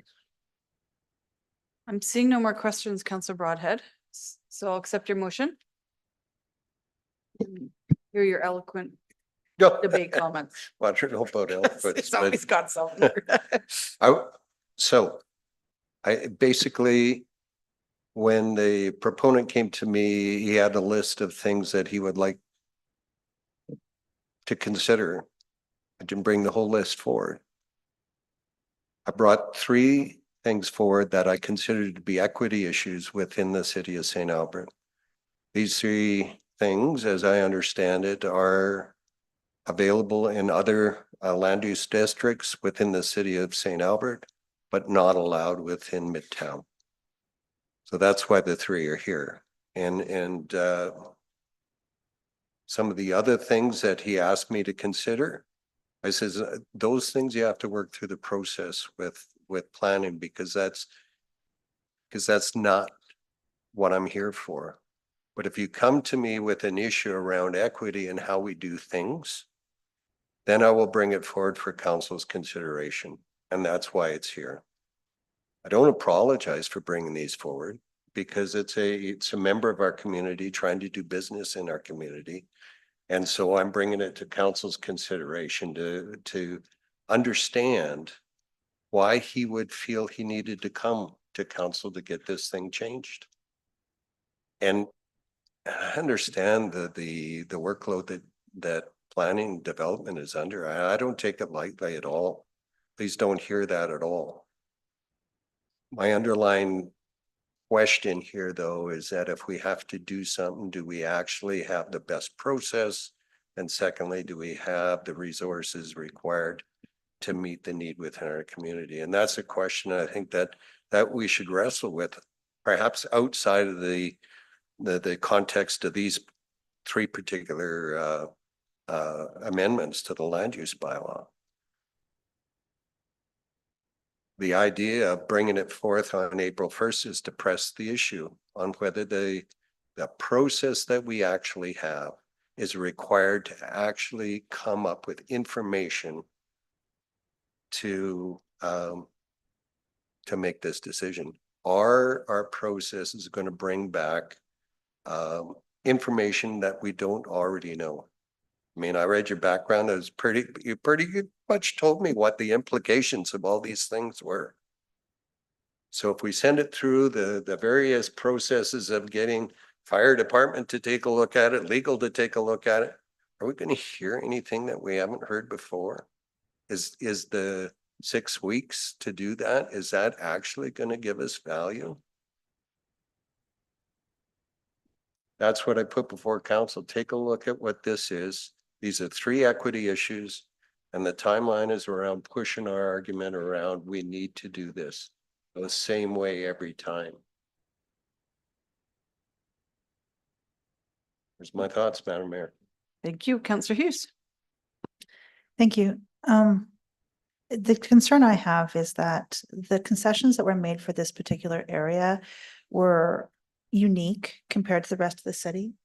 And then, but there's consequences to all the other concessions that were given to make Midtown the area that it was. And so simply saying, well, I want all these extra concessions, plus I want the other things the other areas had. And if we don't look at the actual consequences of this, it can create a really unattractive area. Because when I look at this, for example, the parking, it's like, I would like more reduced parking. Okay. They have very limited parking for visitor parking only, no on-street parking at all. So then to further reduce that increases the likelihood of having serious parking problems for the entire neighborhood. I personally think there's probably going to be, once it's fully built out, there will be parking problems as it is. And then to further reduce it without looking at the fact that other areas with a reduction have on-street parking, have back lanes, have that ability where none of this is happening. We don't even have boulevards in here. We don't even have sidewalks in this area. And then to just ignore all of that and say we have to give them everything that everyone else had, we could be creating, to quote our famous Councillor Mackay, unintended consequences.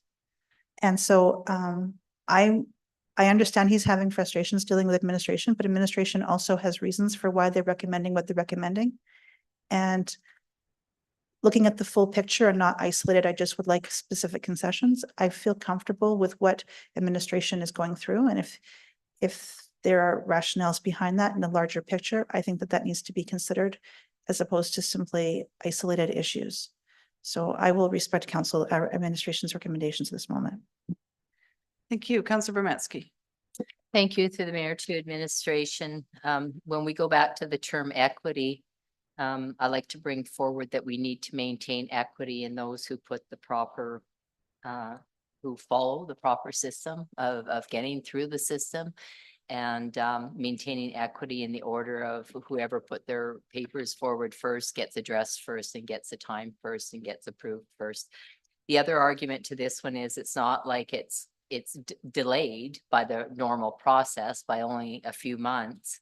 And it's not like it's not going to happen. It's not like we're refusing the ask. We're just asking the ask to be done in an orderly fashion and through the proper channels so that administration can handle them. I'm all for helping, we appreciate all our developers. We appreciate everything they do in the city. I know they have a tough business, tough jobs, tough things to get through. But if we start bumping the line for one, I believe it will create precedent, and maybe by not bumping the line, so to speak, a developer may be more diligent in getting it in at the time frame that they need to, by any possible way that they can. So we did do other I guess, as Councillor Hughes mentioned, other things that weren't totally equitable to the rest of the builders for this community already. We did fast track the habitat. We've done many things for this specific area. And I maintain on supporting developers, but we have to keep it equity for all. And again, the process can be done in a equitable, but a little bit slower fashion, which is just a couple of months. So thank you. Councillor Jolly, then Councillor Killick. Thank you. So I really believe in following policy. Like Mr. Fletcher mentioned, following policy means that we're protecting communities and the city itself from risk. That said, I also think there's a place for breaking the rules. Midtown is clearly very innovative compared to other St. Albert neighborhoods. And it's never done a great job of fitting into the boxes that we create as a municipality. And I love seeing that, seeing that kind of willingness to try new things. I don't know how I would vote in April if this motion does pass, but I'm willing to take a look because this neighborhood it's not like the others. I want St. Albert to make room for innovation, and this is a good location to try something different because it isn't connected to other neighborhoods like most new developments are. So I'll support your motion, Councillor Broadhead, and we'll see if we can take a closer look. Thank you. Councillor Killick.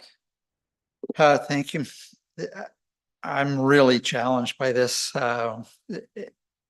developers, the comment was put their heart and soul into this development. Well, more importantly, they put loads of cash into building these developments. I know they get their money back when they sell, but they put a lot of money into the upfront building St. Albert and taking a huge risk on that. That's their business, and but it's still a risky business. But I am struggling to find the balance between investing in the community and then all this other changes that they're asking us to make on their behalf. So I totally support that what is available in one land use area should be available to all. It makes sense that we would apply these things, especially as the backgrounder has said around the stacked homes as a discretionary use. They're available in other areas within the recently approved land use bylaw. So it makes sense that it should be written in there for, generally makes sense to me that it should be written in there for Midtown. The challenge I'm having is in the timing. We're going to ask administration to do all this work to prepare amendments on a rush basis to bring it forward on April 1st. And that means other work is going to get put on the back burner. And that to me is, I'm really struggling to say, where did the process break down that we're now faced with this type of differences as opposed to what seemed to be fairly simple changes, parking, fewer stalls. We're not asking them to make more. We're actually, fewer stalls. Stacked home is a discretionary use in the rest of the land use bylaws, but it's not in theirs, in Midtowns. And then the work that it takes to do this puts everybody else, a whole bunch of other priorities at risk as well. So I must admit, I am really struggling to say, could this not wait until, another 4 weeks or 6 weeks? And, the urgency around April 1st, I know it's, pick a date, but could it have been done later and not affected all of the other work that is on planning and et cetera, engineering's plate? That's where I'm really struggling. I want Midtown to have equitable, the same as everybody else, every other developer has for what's in their specific Midtown land use. But rushing this through just is, and putting everything else at risk is really a struggle for me. So I'll look to closing comments or other comments from other councillors, but it's a hurdle for me right now. Councillor Mackay. Great comments so far from all of my fellow councillors. I think that I am somewhat comforted though by the fact that today all we're looking at doing, today all we're asked to do is to bring this forward April 1st, where we can have a public hearing.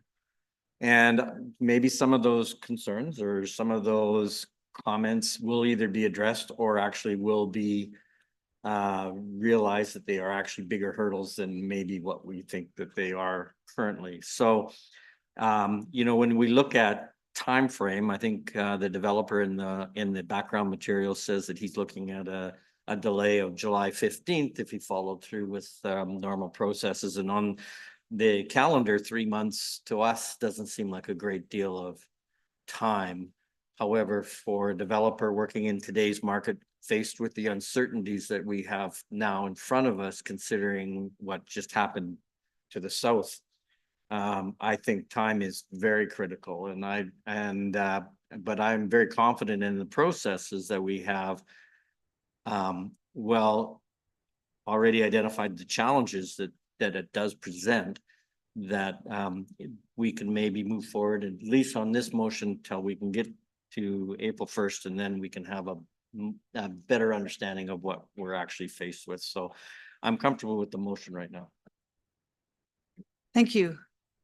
Everyone's had a chance, so I'll just quickly say my comments. If you're unaware, you should be, that Councillor Broadhead and I worked on this bit together. I've met with both the UDI team, I guess, and the Average team separately on their suggestions coming out of the October land use bylaw. We've done this before, not very often, but we have done this before right during a public hearing, made amendments on the floor and changed a bylaw in front of us. We were encouraged not to do that in October, and I understand why. And so we're here today. When I met with the UDI and their suggestions included Averton's as well, because there was quite a few. I can't even remember how many suggested changes that were not brought forward by administration during the land use bylaw. And they weren't brought forward for a reason, because they were not supported. Essentially, some of them were, and I think some of them were adopted, right, Christina? From the first draft, some of the suggestions from UDI were incorporated. They told me they were, so I'm going to say yes. That's correct. Yeah, not sure which ones. And some were not. And then the second draft came around, the same suggestions from UDI and Averton were submitted and not supported again, which is understandable. So there's two routes a developer could consider: go through the application process, which is being suggested, and then have a recommendation come to council with non-support, or go to council and ask them to adjudicate the difference. So essentially, I think, Councillor Biden, you can confirm when you get to your closing, you've taken the suggestions that you believe are actually amicable and really only about equity, not fighting for your own development, et cetera, and put them forward. There could have been others you could have chosen to, but you just chose these ones. Through process, they would have come to us with a recommendation from administration to not support, most likely. And so it falls on the laps. This is when we have to make decisions, and council's elected to make these decisions. So I need to hear from administration. I need to hear from the developer who's wanting these things, and then we make the decision. And sadly, we're going to have to adjudicate this. So I know the process would have included an application and circulation, and then reports being written, and posting in the Gazette for public hearings, et cetera. That's a longer process than what's being suggested. So honestly, I think what's being suggested, because we know administration's opinion on these changes, we know the developer's opinions, is let's cut out some of that long process, cut out some of the work that administration has, and let council adjudicate the decision. So Councillor Brada, I'll let you close, and you can maybe clarify anything I said or address some of your fellow councillors. Yeah, thank you, Madam Mayor. And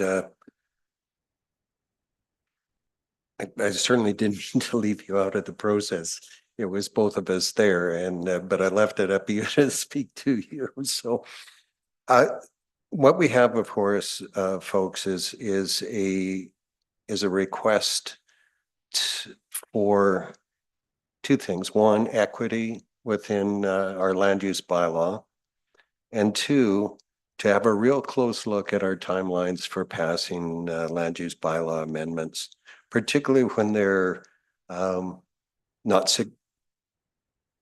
let me rephrase, particularly when they've been talked about before. And so we need to be competitive in the workplace, or in the region, not only in terms of our time to issue development permits, but our entire cycle of planning and development, from the time that a developer submits a request for a change, either to a districting or to a land use issue. We need to be consistent and competitive within the region time-wise. And I'm hearing that that we're not. Now, I'm open to hearing differently. But I'm challenging administration to take a look at how we can do this a little quicker, and so that we can meet the needs of a developer. Quite honestly, we have a very short construction season in Alberta. Northern Alberta, you only get so many months. So time is of the essence for our development community. And quite honestly, so is the market. And I'm not sure how the tariff situation is going to affect our marketplace here in Alberta, but right now it's a let me just make sure I get this term right. It's a for sale market. There's people moving into our province.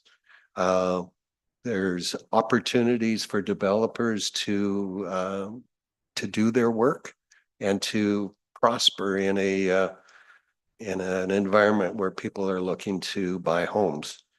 And quite honestly, St. Albert has an opportunity to grow much faster than we have in the past. I don't want 20% growth a year, but I certainly would like a little bit better than 1.3. So that's what's before us today.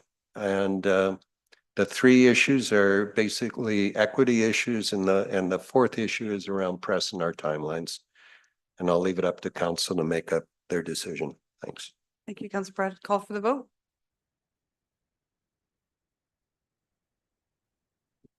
Voting is closed. And that motion passes with Councilor Bermansky and Hughes opposed. Okay, I know people in the gallery are waiting for the plebiscite question, but I really need 10-minute bio break. So it is 4:22. Probably won't be very long, so let's make it 15 because we need to stretch. So whatever, 4:35.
You have one?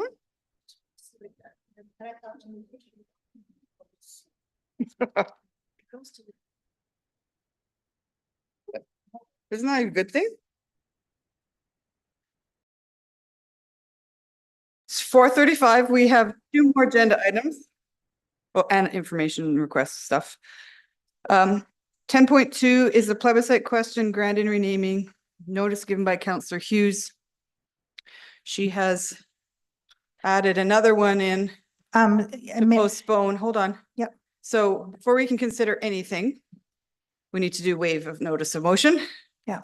So, oops, Can I just go over what the procedure will be as I talk to Ledge about this? I know it. I can do it.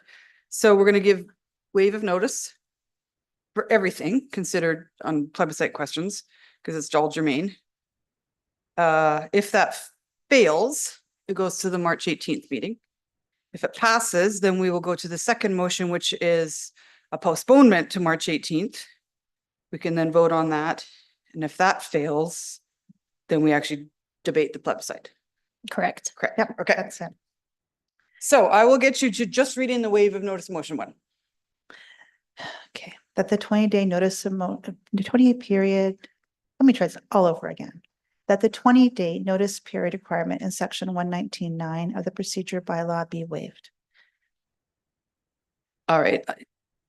I guess I always say I won't accept that until I have questions. Is there any questions on the waiving a notice? Okay, I'll accept that. Go ahead, Councillor Hughes. I'm actually going to vote against this. This was not a motion that I asked to have on the March 4th meeting. I wanted it on March 18th, which is why the second motion comes forward. And I wasn't involved at all in the decision to move it into the 4th. So I understand it's been a long day, Council, but this isn't actually a motion that I asked to bring forward today. That's it. Thank you. Anyone else on waive? Go ahead. Yep. I'd like to ask a question. So that the 20-day notice period requirement be waived allows us to debate both motions, the moving it back to the 18th and. Well, if this passes, then we'll move on to the next one, which is postponed. If it fails, it's automatically postponed. If this passes, meaning we can talk about it today, then the next motion is to postpone it to the 18th. If this fails, it automatically goes to the 18th. Thank you. Does that make sense? Yes, it does. Any, Councillor Cook, you have a request to motion there. Okay. And I'll speak to your motion, Councillor Hughes, because when you gave the initial notice of motion, you did not give a date. You just said before the grant and renaming conversation, which is 18th. So I wanted it before, and I wanted to decouple it from the renaming because yes, we heard in the gallery today that the residents need to hear and see all the information that will be in our agenda package on the 18th to make a decision. But that's the decision on renaming, not a decision on whether it should go to the electorate. The decision on whether it should go to the electorate should be separated from the conversation about renaming. So that's why I, on purpose, put it on the 4th to try to alleviate that, try to separate it. If you have a gallery full of people wanting to speak to renaming on the 18th and it goes to a plebiscite, all of their preparations and speeches will be null and void because it'll go to a plebiscite. So I think it's incumbent on us to decide whether this is going to be a question that council decides or whether it's or whether we need further input, because of course it's not a decision of the public, it's just because it's non-binding. If you want to hear from the public more, you're waiting till October. I also just thought it was honestly a fair thing for council to separate the two. So I'm going to actually support your waiving of notice motion so we can debate it tonight. You can close. Thank you. So when I gave notice of motion, I did put, they asked if there was a date specific, and I did put March 18th. And I gave notice of the full 3 weeks because I wanted to respect the process. I wanted to give everybody an opportunity to get a proper backgrounder and to be able to have the time to think about it. I could have just simply given notice the day before on the 17th and said, hey, I got heads up, I'm going to give a germane notice. I could have done it the day of and just sprung it on people. And instead I said, look, let's do it on the 18th and I'm going to give you guys the full thing. And I would, in spite of the fact that in spite of the fact that many people showed up today, the public really is unaware that we're even debating this today. It wasn't in the Gazette and it was on the online. It wasn't in the public, because it was after the decision for the printing. It wasn't on the agenda that was printed in the Gazette, because again, it was after printing. So the majority of people aren't even aware that we're even debating this today, which is extremely unfortunate. But I gave that notice with expectation that it would be treated fairly and also been done on that day that I asked for. But the main reason why I'm also against this is because we don't have the background information. I don't have a copy of what the public consultant report said. We have nothing about that. And so the idea that we should be deciding whether or not we should be going to a plebiscite without deciding whether or not the public consultation information to date is sufficient. I just don't know how you put those two together and then somehow make it make sense. So at this point, quite frankly, I regret bringing forward and giving proper notice of motion, and that is not something I'd like to have as a precedent. I specifically said March 18th. I did say prior to the vote, because obviously after the vote, it would be null and void. But I did not in any way, shape or form indicate that it was any time before the 18th was good. And I also did not want to bring forward this notice of motion. And this is the first time that I've ever, in the history that I've been on council, been told that I have to bring forward notice of motion that I didn't personally consent to. So I understand, council, that we can go forward and we can have the next one. But really, this is the question is, do you want to move this forward today or not? The next one's almost moot. The reality is that I know that today was hard. It was a long day for everybody, and the 18th is going to be a long day. And this is going to be a really painful month for us in general. But I would also like to have it that when we make this decision, we can at least say we had all the information in front of us before we decided whether or not a plebiscite was necessary. And you can justify having a plebiscite. You can justify saying, knowing what we have for the questions, we're going to go plebiscite. But to say that not seeing all the information, we're not going to go plebiscite. I think that doesn't show the respect to the public that the people that came today and the people that will be coming on the 18th are expecting. So that's why I'm voting against it. And just understand that this is the first time I've ever had to bring forward a motion. Any motion we brought forward at any time, it has been which councillor would like to bring it forward. And it's a voluntary motion. This motion is involuntary because I never asked to bring it forward today. That's it. Thank you. Call for the vote.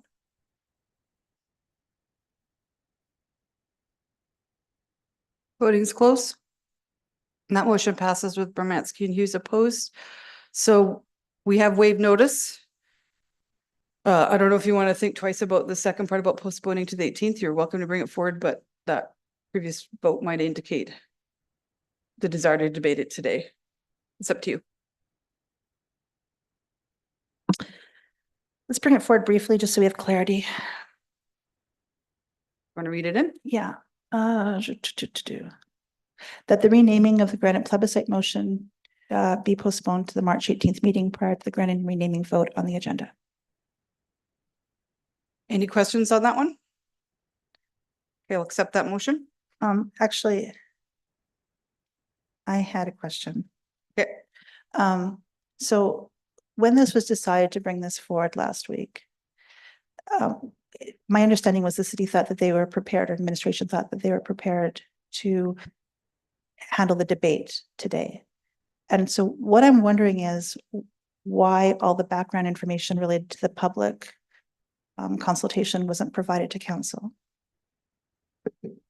Yeah, thank you, Councillor. Because we didn't have it in a fashion form, I could certainly answer some questions, but we did not have the fulsome analysis and review of the public input from the Cultivate the Conversation website in a form available to give to council with that name. So when, I guess when we were interpreting that we'd be ready for debate, what did that mean? I'm not sure what ready for debate. I was asked if we could put together an AR in support, and I said it would be bare bones, but yes, we could absolutely have something baseline to put together. Okay. Okay, I mean, I guess even the questions that were in the survey, there was nothing that we could have provided today. But we could have provided that, but I believe those have also been provided previously to council, so we didn't include them in the. I wasn't aware of it. Yeah, and I think that the questions in the survey and stuff are related to the renaming, not the plebiscite. Whether it goes to council or the October election is what Councillor, or what, sorry, CAO Fletcher is talking about. They're different, right? Yes and no. The renaming, whether or not we have sufficient information from the public, in our opinion, is determine whether or not we need the plebiscite. So the public consultation is actually a key component to determining whether or not a plebiscite is necessary. No, so I can certainly answer the questions based on what we do have for those questions, but it was not, we did not have that ready for Friday afternoon when we actually put this together. So no. Okay, let's just go to the vote. Just go to the vote, is that what you said? All right, anyone else? Okay, call for the vote. This is to postpone to the 18th, okay. Voting's closed. And that motion fails with Councillor Romansky and Hughes in favor. Okay. You want me to go to the next motion now? Yes, sorry. I'll have you read it in and then we'll open it up for questions as usual. That the following questions be added to the ballot during the 2025 municipal general election to be voted on by the electors. Should the Granite neighborhood be renamed? Yes or no? Should Granite Road, Granite Lane, Granite Place be renamed? Yes or no? Should Granite Clubhouse, Granite Pond, Eco Park, and Granite Ravine be renamed? Yes or no? Okay, any questions of council for either Councillor Hughes or administration? Yeah. Go ahead. So I have a few questions. So from the Cultivate the Conversation, what percentage of the people who responded were St. Albert residents? Thank you very much, Councillor. I'm going to do a real quick math, but it works out to 97%. It looks Okay. like out of a total of 335 responses that's as of the end of last week. Okay. And sorry, give me 1 second here. I just have so many different pages of things. And you don't need to be, obviously you didn't need to be a resident to do it. And so the advertising of this was just the week prior and then the 2 weeks during, is that correct?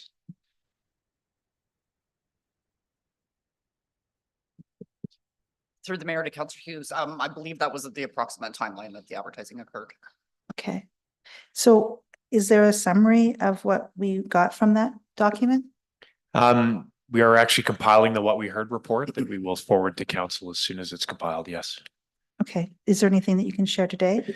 Absolutely. I can give you a participation snapshot. So as you noted, Councillor, and I can read them out if you wish, but the form of the survey itself had essentially 5 questions that were mandatory, the first 5. And so to as a reminder to log on to Cultivate the Conversation, you need a name, an email, and a postal code. And so that's how the postal code is how we determine St. Albert residency or not, right, for a valid Canadian postal code. And so the questions, Councillor, to your point, which of the following best describes your connection to St. Albert? Please note your answer will not affect how you evaluate your suggestions, and that was a checkbox range. How familiar are you with the renaming initiative? Again, a range. Do you have specific name or names you'd like to propose? How do your suggested names meet the criteria for municipal naming? And please provide a rationale, which was essentially an open field that people could talk about. There were also some questions specifically that were not mandatory, and that was age demographics and how long have you lived in or been associated with St. Albert, but you did not have to answer those.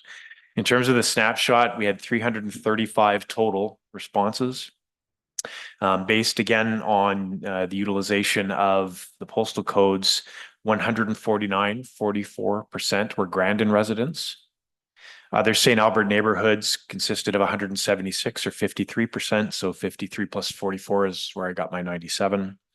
And then there was 1 identified as a business owner, 5 as visitors or other connections, and 4 who work or study in St. Albert but live somewhere else.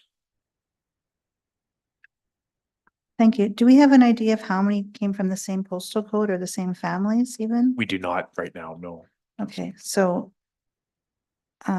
well, And again, the postal code would drive a street or an Yeah. area. We wouldn't be able, so we could certainly take a look at that, but we wouldn't be able to narrow it down to a family or a household as an example necessarily. okay, so we don't know how many have the same last names that, because I mean, I could do it, my son could do it, my other son could do it, my daughter could do it, like we could all just do it. Is there anything to prevent somebody from going in and doing it twice?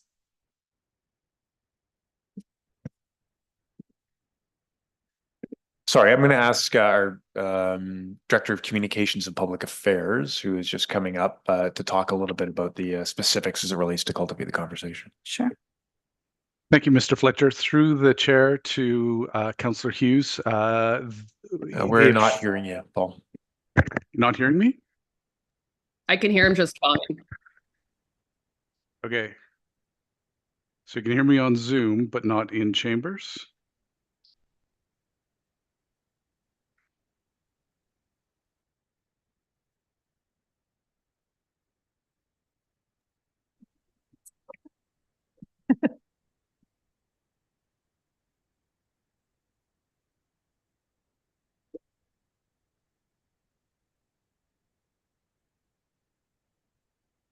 Apparently everyone else can hear him but us. Oh, really? Yeah, give me 1 second.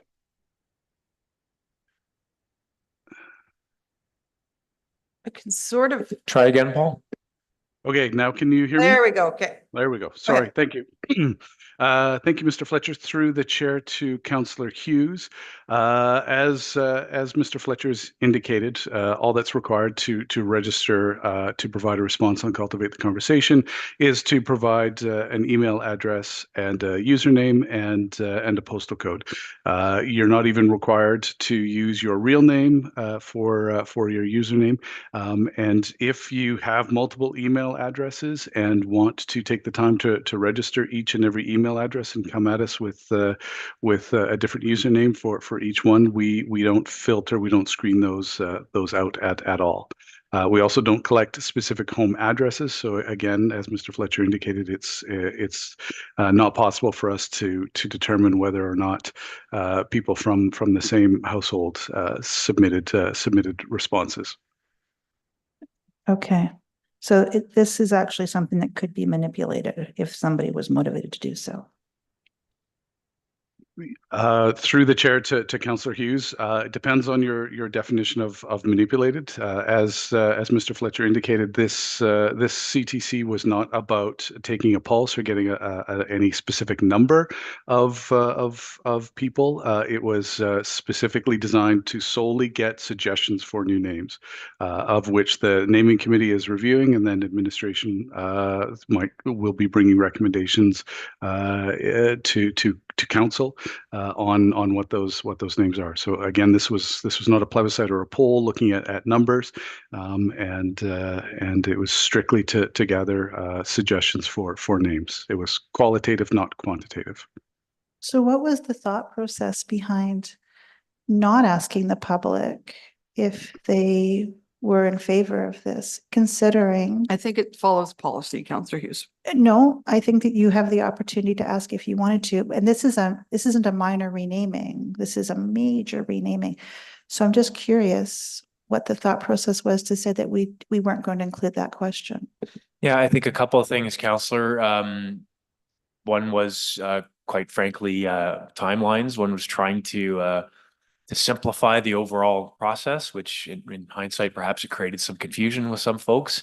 The policy is very clear about what validates a name in terms of the criteria and what might validate a reconsideration by council.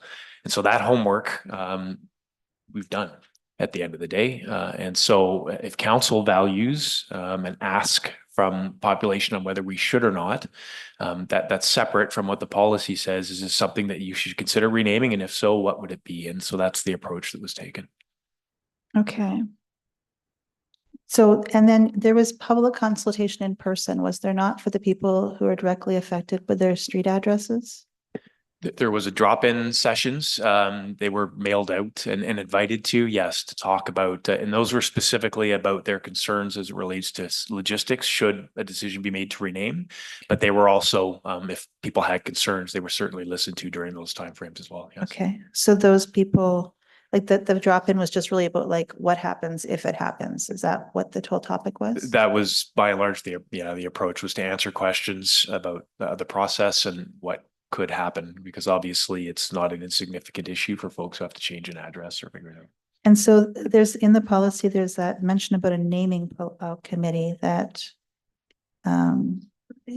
so can you expand on what that naming committee it is or did, or specifics? Because people are under the assumption right now that there was no naming committee. The naming committee was an internal body that looked specifically at doing some research into Grandin and essentially cross-referencing that with the criteria and the policy as to what constitutes an acceptable name. And that ultimately was aimed at, that homework will be brought to council on the 18th for consideration one way or the other. So the naming committee did that. The naming committee also worked on establishing the rough approach in terms of stakeholder engagement, the cultivate the conversation engagement, and as you noted, the specific Grandin named asset, the Grandin Road engagements. Paul, did you want to add anything to that? Thanks, Mr. Fletcher. Just to add that on the naming committee, as Mr. Fletcher indicated, it is primarily an internal committee. We do have a representative from the Arts and Heritage Foundation sits on that committee as well to provide that specific expertise on historical references for the committee. Okay. So for the validation of the 50 or I don't know, I'm assuming it's 50 or more names, 50 names. So because they did not have to be residents to be able to sign the petition, how did you validate that it was a valid petition? Yeah, thank you very much. I think, again, certainly invite everyone to come. So the names were cross-referenced, and I believe in this case, they were actually all St. Albert residents, but I stand to be corrected. Paul, do you have any comments on that? Thanks, Mr. Fletcher. Through the chair to Councillor Hughes. I can't speak specifically. I know the vast majority of the names were St. Albert residents. I can't myself personally say that all of them were, but regardless, the naming committee reviewed the submission according to the policy to ensure that the submission met the requirements of the policy, and it was on that basis that the naming committee recommended we move forward with the process to provide council with a recommendation and suggestions for names to consider should council choose to decide to rename Grandin and the fiscal assets. Okay. I think that might be all the questions that I have at this moment. I'm just thinking before I let it go. I think that's it for questions, Mayor. Thank you. I see no more questions. So I will accept your motion and you can have your opening comments. Thank you. So I just want to open this with making it absolutely clear that this motion is to show absolutely no disrespect for the people who had to endure living in residential schools. When I go back and look at the history of Canada, there are many black marks that the government took when you look at how they treated the Indigenous people. And the way they treated the Métis especially was extremely disappointing. The fact they took land away from them, the fact they made them live in drainage ditches, the fact that they promised to give them land and then made them go through hoops to make sure they never got it. I've witnessed so many things that have happened to the Indigenous people at the beginning of the establishment of Canada that none of us would be proud of today. So I just want to be absolutely clear that this is not at all an indication about asking the public about their opinion about this renaming. Has nothing to do with whether or not the people who had it in your residential schools went through, in some cases, horrific situations. But what we do have here, and it's unfortunate that we're bringing it forward today, because unfortunately it gives the appearance that we don't want to hear from the public because we don't even have all of the public consultation information before bringing forward a decision. But what we have today is an opportunity to ask the public their position on this. And the reason why I brought this forward is not because I desperately want to do another plebiscite. And it's not because I'd like to delay this or kick any can down the road for a decision. The reason why I brought this forward is because it's a pretty major decision for this renaming. It isn't, we're just not renaming the clubhouse or a street. It is not being brought forward because the people on that street have asked for it, or the people in that neighborhood have specifically asked for it. It's a complete obliteration of the name Grandin from all municipal structures. And that is a really huge impact on our community if it moves forward. Is it a large statement? Yeah. And is it a large statement? Yeah. And that's the challenge that I have, is that the public consultation to date didn't ask the public that really simple question, which is, where do you stand on it? The question was only, what other name would you like? And the public to date, if you talk to them and hear back, the majority of the people say, I felt like it's a done deal from the get-go. And that we're just going through the motions. That's what, unfortunately, the public feels. That's why there were so many people that came in spite of almost no notice that it was happening. It's because they said, we understand that 50 people have a serious issue with this name. However, and that's been brought forward, and we've gone through the processes. However, there's 72,000 people in St. Albert, and renaming an entire neighborhood and everything within it, they feel that, and I feel, deserves to at least have the public provide communication to council and let them know where they stand. Not that we infer half the people wrote Grandin, half the people didn't, so therefore they must not be in favor or they are in favor. No inferences, just ask them. The biggest challenge about this is that the public may not agree with what the council here on this board want to do. And that's the real challenge, is that, do we ask them for fear that they may not agree with our personal opinion? And if they disagree with us, what do we do then? So the simple solution is just not ask. And I would really like to challenge council that this is such an emotional topic for everyone, for the people who have an issue with the name and with the people that have an issue with the renaming. It has become such a division, quite frankly. And in part, it's because the people who are concerned about renaming, or the people who are in favor of it, have they really had a voice? The only voice so far that we've heard is the 50 people who signed the petition. That's the only voice that's actually been heard. And those 50 people, I respect that they have that issue. I respect the fact that they brought it forward. But the 72,000 people who did not sign that petition have had no voice. The only thing you've asked is, what would you like to have instead? So the reason why I brought this forward, especially in a three-parter, is because people may say, as the woman said, just please don't rename my road. It's going to be a real problem for me to have to redo everything on my road. And I can understand that. She's like, I'm not moving, but I have to now change my address. Something I didn't personally ask for. So that's why I have it in 3 ways. It's like, do you want the neighborhood? Do you want the facilities? Or do you want the roads? And some people may say, in the majority, yes to any of these. They may say, don't change people's addresses, but I'm comfortable with changing the clubhouse. But the way it's been brought forward to now, it's an all or nothing. And we don't have feedback at all if people are comfortable at any level with supporting this idea.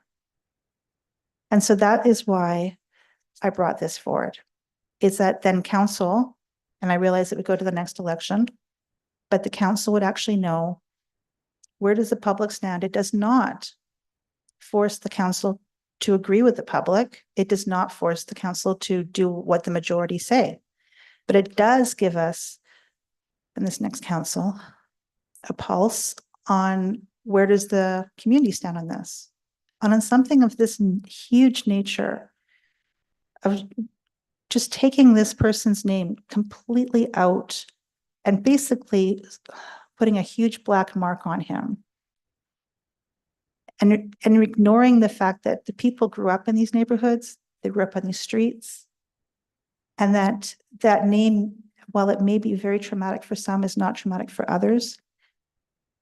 But taking it away is also traumatic for them. So at this point where we are, we're in a no-win situation, unfortunately. And the only way that I could see that we could actually come to some kind of clarity and at least tell people that we heard you and earnestly gave you an opportunity to give your voice was to say, let's put it on the election. So you don't have to come out again. We're not asking you to make 2 trips out. It's just 1 trip. You go out, you're going to vote anyway. You let us know what you think. Your vote's been recorded. 1 vote per elector. You can't mess around with any of the survey results. And that would tell us exactly at least where the public stands.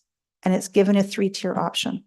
So this is why I brought this forward. It was not at all to try to make this more political or more difficult. The intention was actually to make it simpler, because unfortunately, none of the public consultation asked for this. And had we had a different process, had we had it where you had to have 70% of that street say yes, it'd be much clearer for council. It'd be like, this street is asking for it. I understand. Let's respect that. But that's not what's happened here. We've had 50 people that have been able to rename up to, what, 6, 7 places, including an entire neighborhood. So I would just like to have the public opinion actually brought to council. And that way we don't go into this blindly, assuming that we have support that we don't, or assuming that we don't have support that we do. It's very possible that over the time between now and the election, people could say, you know what, I feel comfortable with one of these options.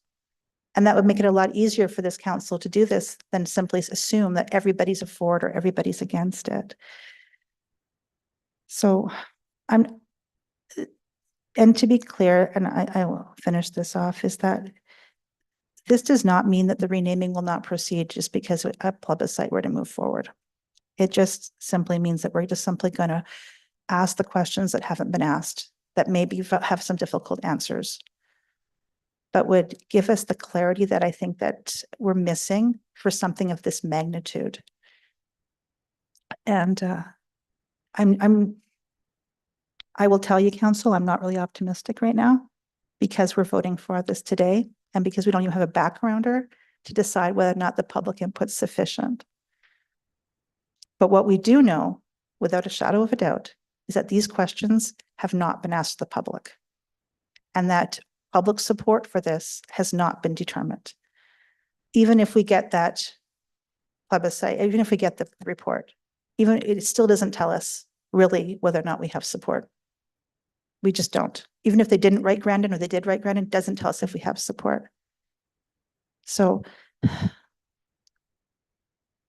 and regardless of what that plebiscite vote would have been, if we do vote for this, I will respect it, even if I disagree with it personally.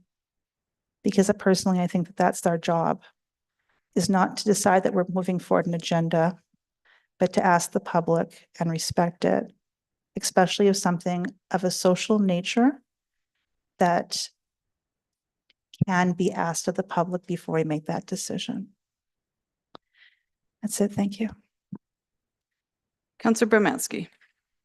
Thank you through the mayor to administration, the room, the newspaper, who's ever listening at this point in time. My reasons for supporting the plebiscite are to discuss the plebiscite versus policy. Healing can't be found through evidence that we've seen there's current varying levels of societal divide related to our policy. We've set up a policy to handle this renaming, which with many flaws. We didn't talk to the public. We didn't do the right consultation, and we're hearing that today. I was proud that the room was calm today, and that's what we need in the future is more conversation, not shutting people down. The process of naming is supposed to be celebratory, and yet renaming has become vindictive and argumentative. If the policy guides it to shut down people and their opinions on any side, it will remain that way. And this will continue by policy, again, that is the only thing that council has a means of following in choices. A flawed policy or mistakes that were made in policy should never be designed to choose between individuals, and here we sit. We're essentially deciding between individuals. Humans are the ever-changing balance of flawed and exemplary, and I heard that in the comments in the room today as well. For me personally, and I want to be a fair person that sees all sides, listen to all of the community, compassion for everyone, and find the best solutions. By this policy, I don't feel that I can do that. My words are guided, my opinions are guided, and the truth is not being put forward to us. So with humans being the ever-changing balance of flawed and exemplary, for me to act as judge, jury, and eliminator of any historical figure comes with the claim that as a human, I am more exemplary, or we are more exemplary than those who existed in past. I'm a proponent of healing, peace, finding civil solutions, and have not witnessed any success of this by eliminating history or eliminating conversation between people. Calmer minds definitely need to prevail. Today I was happy that the room stayed calm in the conversation, but by choosing a side, those conversations will stop. We need to have more conversation with the public. The public needs to have more conversation with each other, learn each other's stories, feel for each other, understand why they feel the way they do, and how do we heal, not cancel. The history and finding common goals and future goals together and a way to heal together is not addressed, in my opinion, through the policy that guides us. Again, our hands are rather tied. We don't have a deep dive into the feelings or the people that we represent, or an understanding. The conversation is not always there. The right questions may not be asked. The flawed policy that I feel is a flawed policy, to me, is not offering a winning solution. It's not giving it's not possible. I have very few letters of support and many letters against the renaming. Maybe there's other letters to come to me from the other side, but again, so many letters, so many voices, so many people in council here that we didn't talk to before this. We're at a point in this process where we're making a decision on information that wasn't gathered, a policy that blocks us from gathering that information, a policy that is giving a decision to administration to just hand back to council. The process is wrong, and this decision will guide the future of deciding what we do as a means of this policy. And for me, I have great difficulty in making a decision and saying policy guides us that way when the policy is tying our hands. It's tying our hands in so many different questions that need to be answered or discussed. And it makes it a very, very difficult situation we're all sitting here with. Although it's difficult to put decisions on the public too, through a referendum. You wouldn't want to be doing that on a regular basis. We're here as government to decide, but we're also here to hear the people. And if we have policy that's that's not allowing us or not allowing people to voice their opinion, to heal, to communicate with each other, to discuss things before they happen. We don't have a policy that's helping our government or our decisions. So although it's difficult to put decisions on the public through referendum, I believe this to be the best solution for the community to have a say in the future of their neighborhoods and the city they call home. I would expect that all members of the community, no matter what their history would be, would have those conversations with neighbors, friends, ancestors, family, and make a concerted decision at the referendum.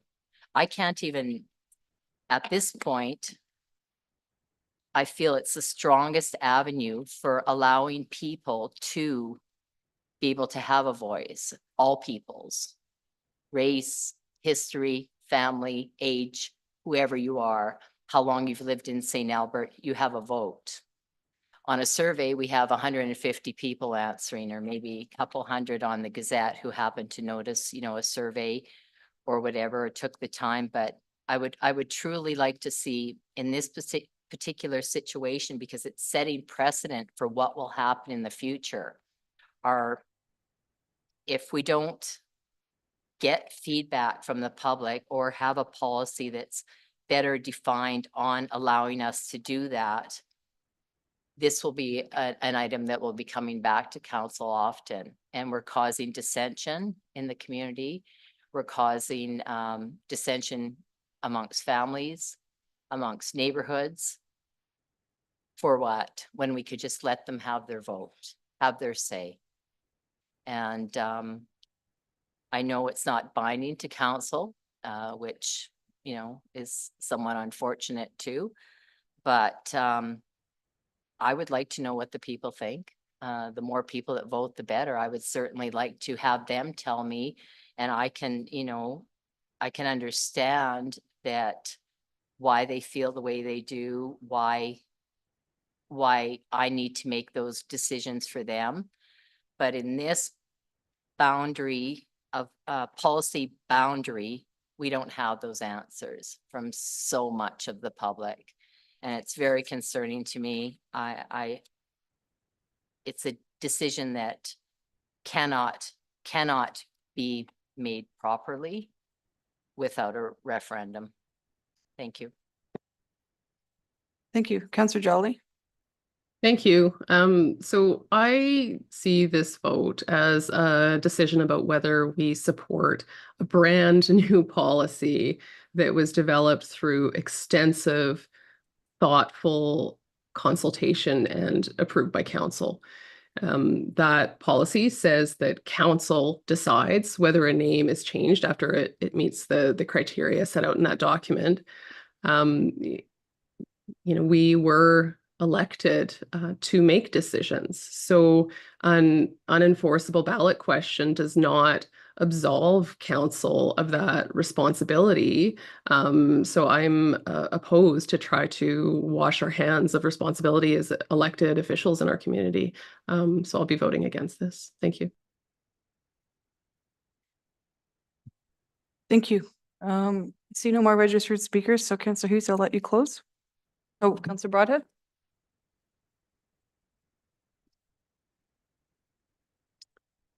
Thank you, Madam Mayor. It's an interesting question because, you know, you'd like to have everybody fully informed in our community to make a fully informed response based on a fully understood impact of the residential school system. And the 13 speakers that came today, there was a wide variety, I believe, of understanding of what is actually being asked. I don't know Bishop Grandin from Adam, but I do know the impact of the residential school system. And I do know the link between Bishop Grandin and the residential school system. And based on that and the harm that has been done to our Indigenous community, we cannot have the name be revered in our community. Irrespective, he might have been a saint, I don't know. But the outcome of what he advocated for led to harm within our Indigenous community. I heard people say, well, we need to understand, we need to do this, we need it. I mean, the Truth and Reconciliation has been going on for a long time. And this is my problem with the plebiscite. And that's why I believe that the decision needs to be made by this council, because it's incumbent upon us to fully understand the issues. And our community has asked us and elected us to make decisions that are hard ones to make. And we don't get the right to dodge them. And we can say, well, we just want to, hear from the community. And I appreciate that. But in reality, when the push comes to shove and where the buck stops, it stops right here at this council table. And that's why I believe we have to have the debate here. And then ultimately the community will pass judgment on how we did. And so we'll see. But my vote is that council makes this decision, because we are the ones who are asked by our community to be fully informed of the issues and then make the right choice. And that's where I stand, Madam Mayor. Thank you, Councillor Broadhead.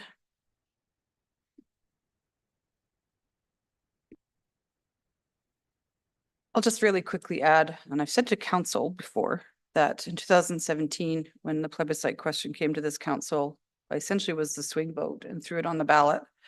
And I have regretted that ever since. I regret that. And we heard it today. It was interesting that we heard today. Somebody came and spoke and said that we did not listen to the plebiscite question on the library. I 100% think we did. When I was door knocking, people talked to me about the library and the lack of space and the whatever, and their suggestions were lease some space, don't build a new building. So that's why so what a plebiscite does is set up very unrealistic expectations from the public and would put the very next council in a really awkward position. If I was asked to vote on a plebiscite question 10 or 15 years ago before I was on council, I probably would see the name Grandin and I wouldn't be able to understand or relate to it, and I'd probably change its hard, so I might have said no. My vote today is going to be different, probably based on what I read on the 18th. But if we put this on the October election, we are setting this community up for months of division. The Say Yes to the Library campaign was very divisive in our community, and that was just on a library, not on a social issue that really hits home and causes harm, as Councillor Broadhead said. So Councillor Hughes, I'm sure you're not surprised, because I've told you personally that the plebiscite question in 17 was something that I regretted. When I was elected in 2010, I said I was making decisions based on the next generation, not the next election. And I'm not saying that this is a political move where votes go, but I'm thinking of the generations of harm in the past, generations of harm that could be in the future. And something else was said today, that you need to stand up for the majority and do what the majority wants. Well, there's times that the minority has a big voice and the majority doesn't understand that voice, but the minority needs to be heard. And so council needs to make the difficult decision on whether we rename Grandin or not. Based on what we're going to hear on the 18th, if this fails, there's plenty of opportunity for the public to come and speak both in favor or against on the 18th. And having somebody speak for 5 minutes is much more impactful than somebody given a black and white question on a piece of paper in October. So I'm unfortunately not going to be able to support this, Councillor Hughes. I'll let you close. Thank you. I kind of felt like where it was going to go as soon as the notice to not delay it came forward. The challenge really is that is the voice of those people who were offended override the voice of the people, the 72,000 people in St. Albert? And I understand that for some people, you could say, well, you're dodging the question. No, I'm asking the question that no one asked, that should have been asked, regardless of whether or not council chooses to follow that question and say, okay, well, you did it, we're going to do it. We didn't ask the question. We don't have a clue. And the concern of everybody has been whether or not this was a done deal from the minute it came forward. And that the public had no say. And I can tell you based on debate, I would say that's what it looks like. It looks like it's a done deal. And that the public opinion is, when I hear statements that make it imply that we know more than what the public does and the community isn't smart enough to figure it out, that's a concern for me when we say we are fully informed and they are not. We have a very intelligent community. And yet we are assuming that they do not understand whether or not they would like to rename a neighborhood. I understand that, with the library, yeah, there was that yes to the library thing. The library put money into that. There's nobody going to put money into this one way or the other. So there might be a say no campaign. I don't know, but I think it's unlikely. So that's not even a possibility because the library funded that and no one's going to fund this one way or the other. In general, the community's been pretty quiet about it. It hasn't been going around voicing it everywhere. So I don't think that that's what's going on here. We're not dodging anything. And ultimately, even if we ask this question, which I realize is going to fail, but if the question had been asked, council would still have that final decision. It was council to decide either way. I was not taking the opinion out of council or the decision of council. I was just providing a key piece of information so council understands what direction the community would like to go into. And I just honestly believe that the public needs to have a greater voice in this decision than what they've been given to date. They were given 2 weeks to respond on cultivate the conversation, assuming they found it, assuming they saw the ad, and that's it. And they were never even given the opportunity to say yes or no, which I find staggering. And so now we can just make inferences, but we actually don't know whether or not the public supports it. And my concern is the kind of statements that give the impression that it doesn't matter if the public supports it because we are going to be concerned about those 50 people that were offended and those other people. And I understand that they might be a minority, but getting that little piece of information is actually a key piece of information. It's a key piece. And like I said, if this was a street or it was one building, okay. This is a wiping out an individual's name off of the statement of St. Albert. And this is a guy that loved St. Albert and he made a ton of mistakes.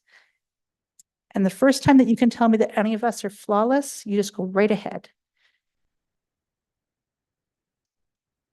So, I mean, we can go into the good and the bad of an individual and decide whether or not any person should actually have a name, anything after them. But the reality is that I just wanted to say what the public wanted to ask because they feel that they have not had proper representation, at least in making this decision. They feel they have not had a voice. The public consultation that was provided did not give people a voice. It just asked you about how brainstorming for new ideas. That is not a voice on this decision. And council, regardless of the public voice, would still have the final decision. So I already know where this is going to go. I'll stop talking. Call for the vote.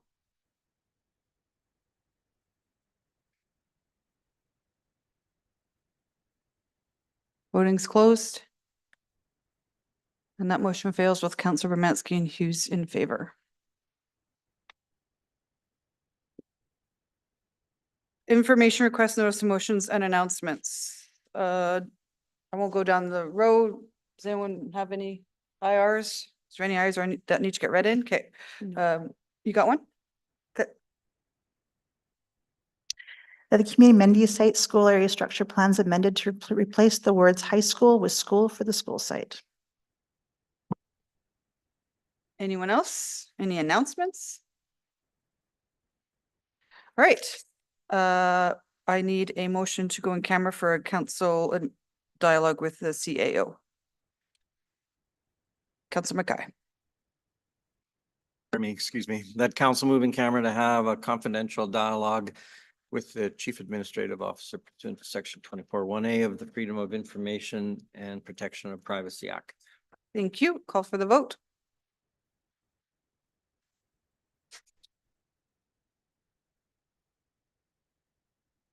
Madam Mayor, I had the IR for No, do you haven't?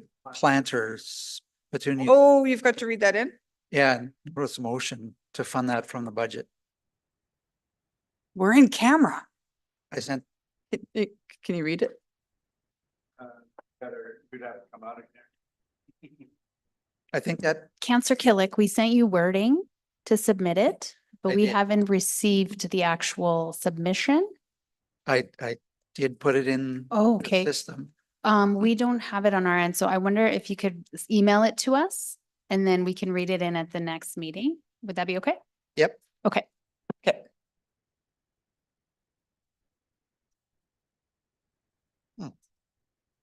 Forgotten.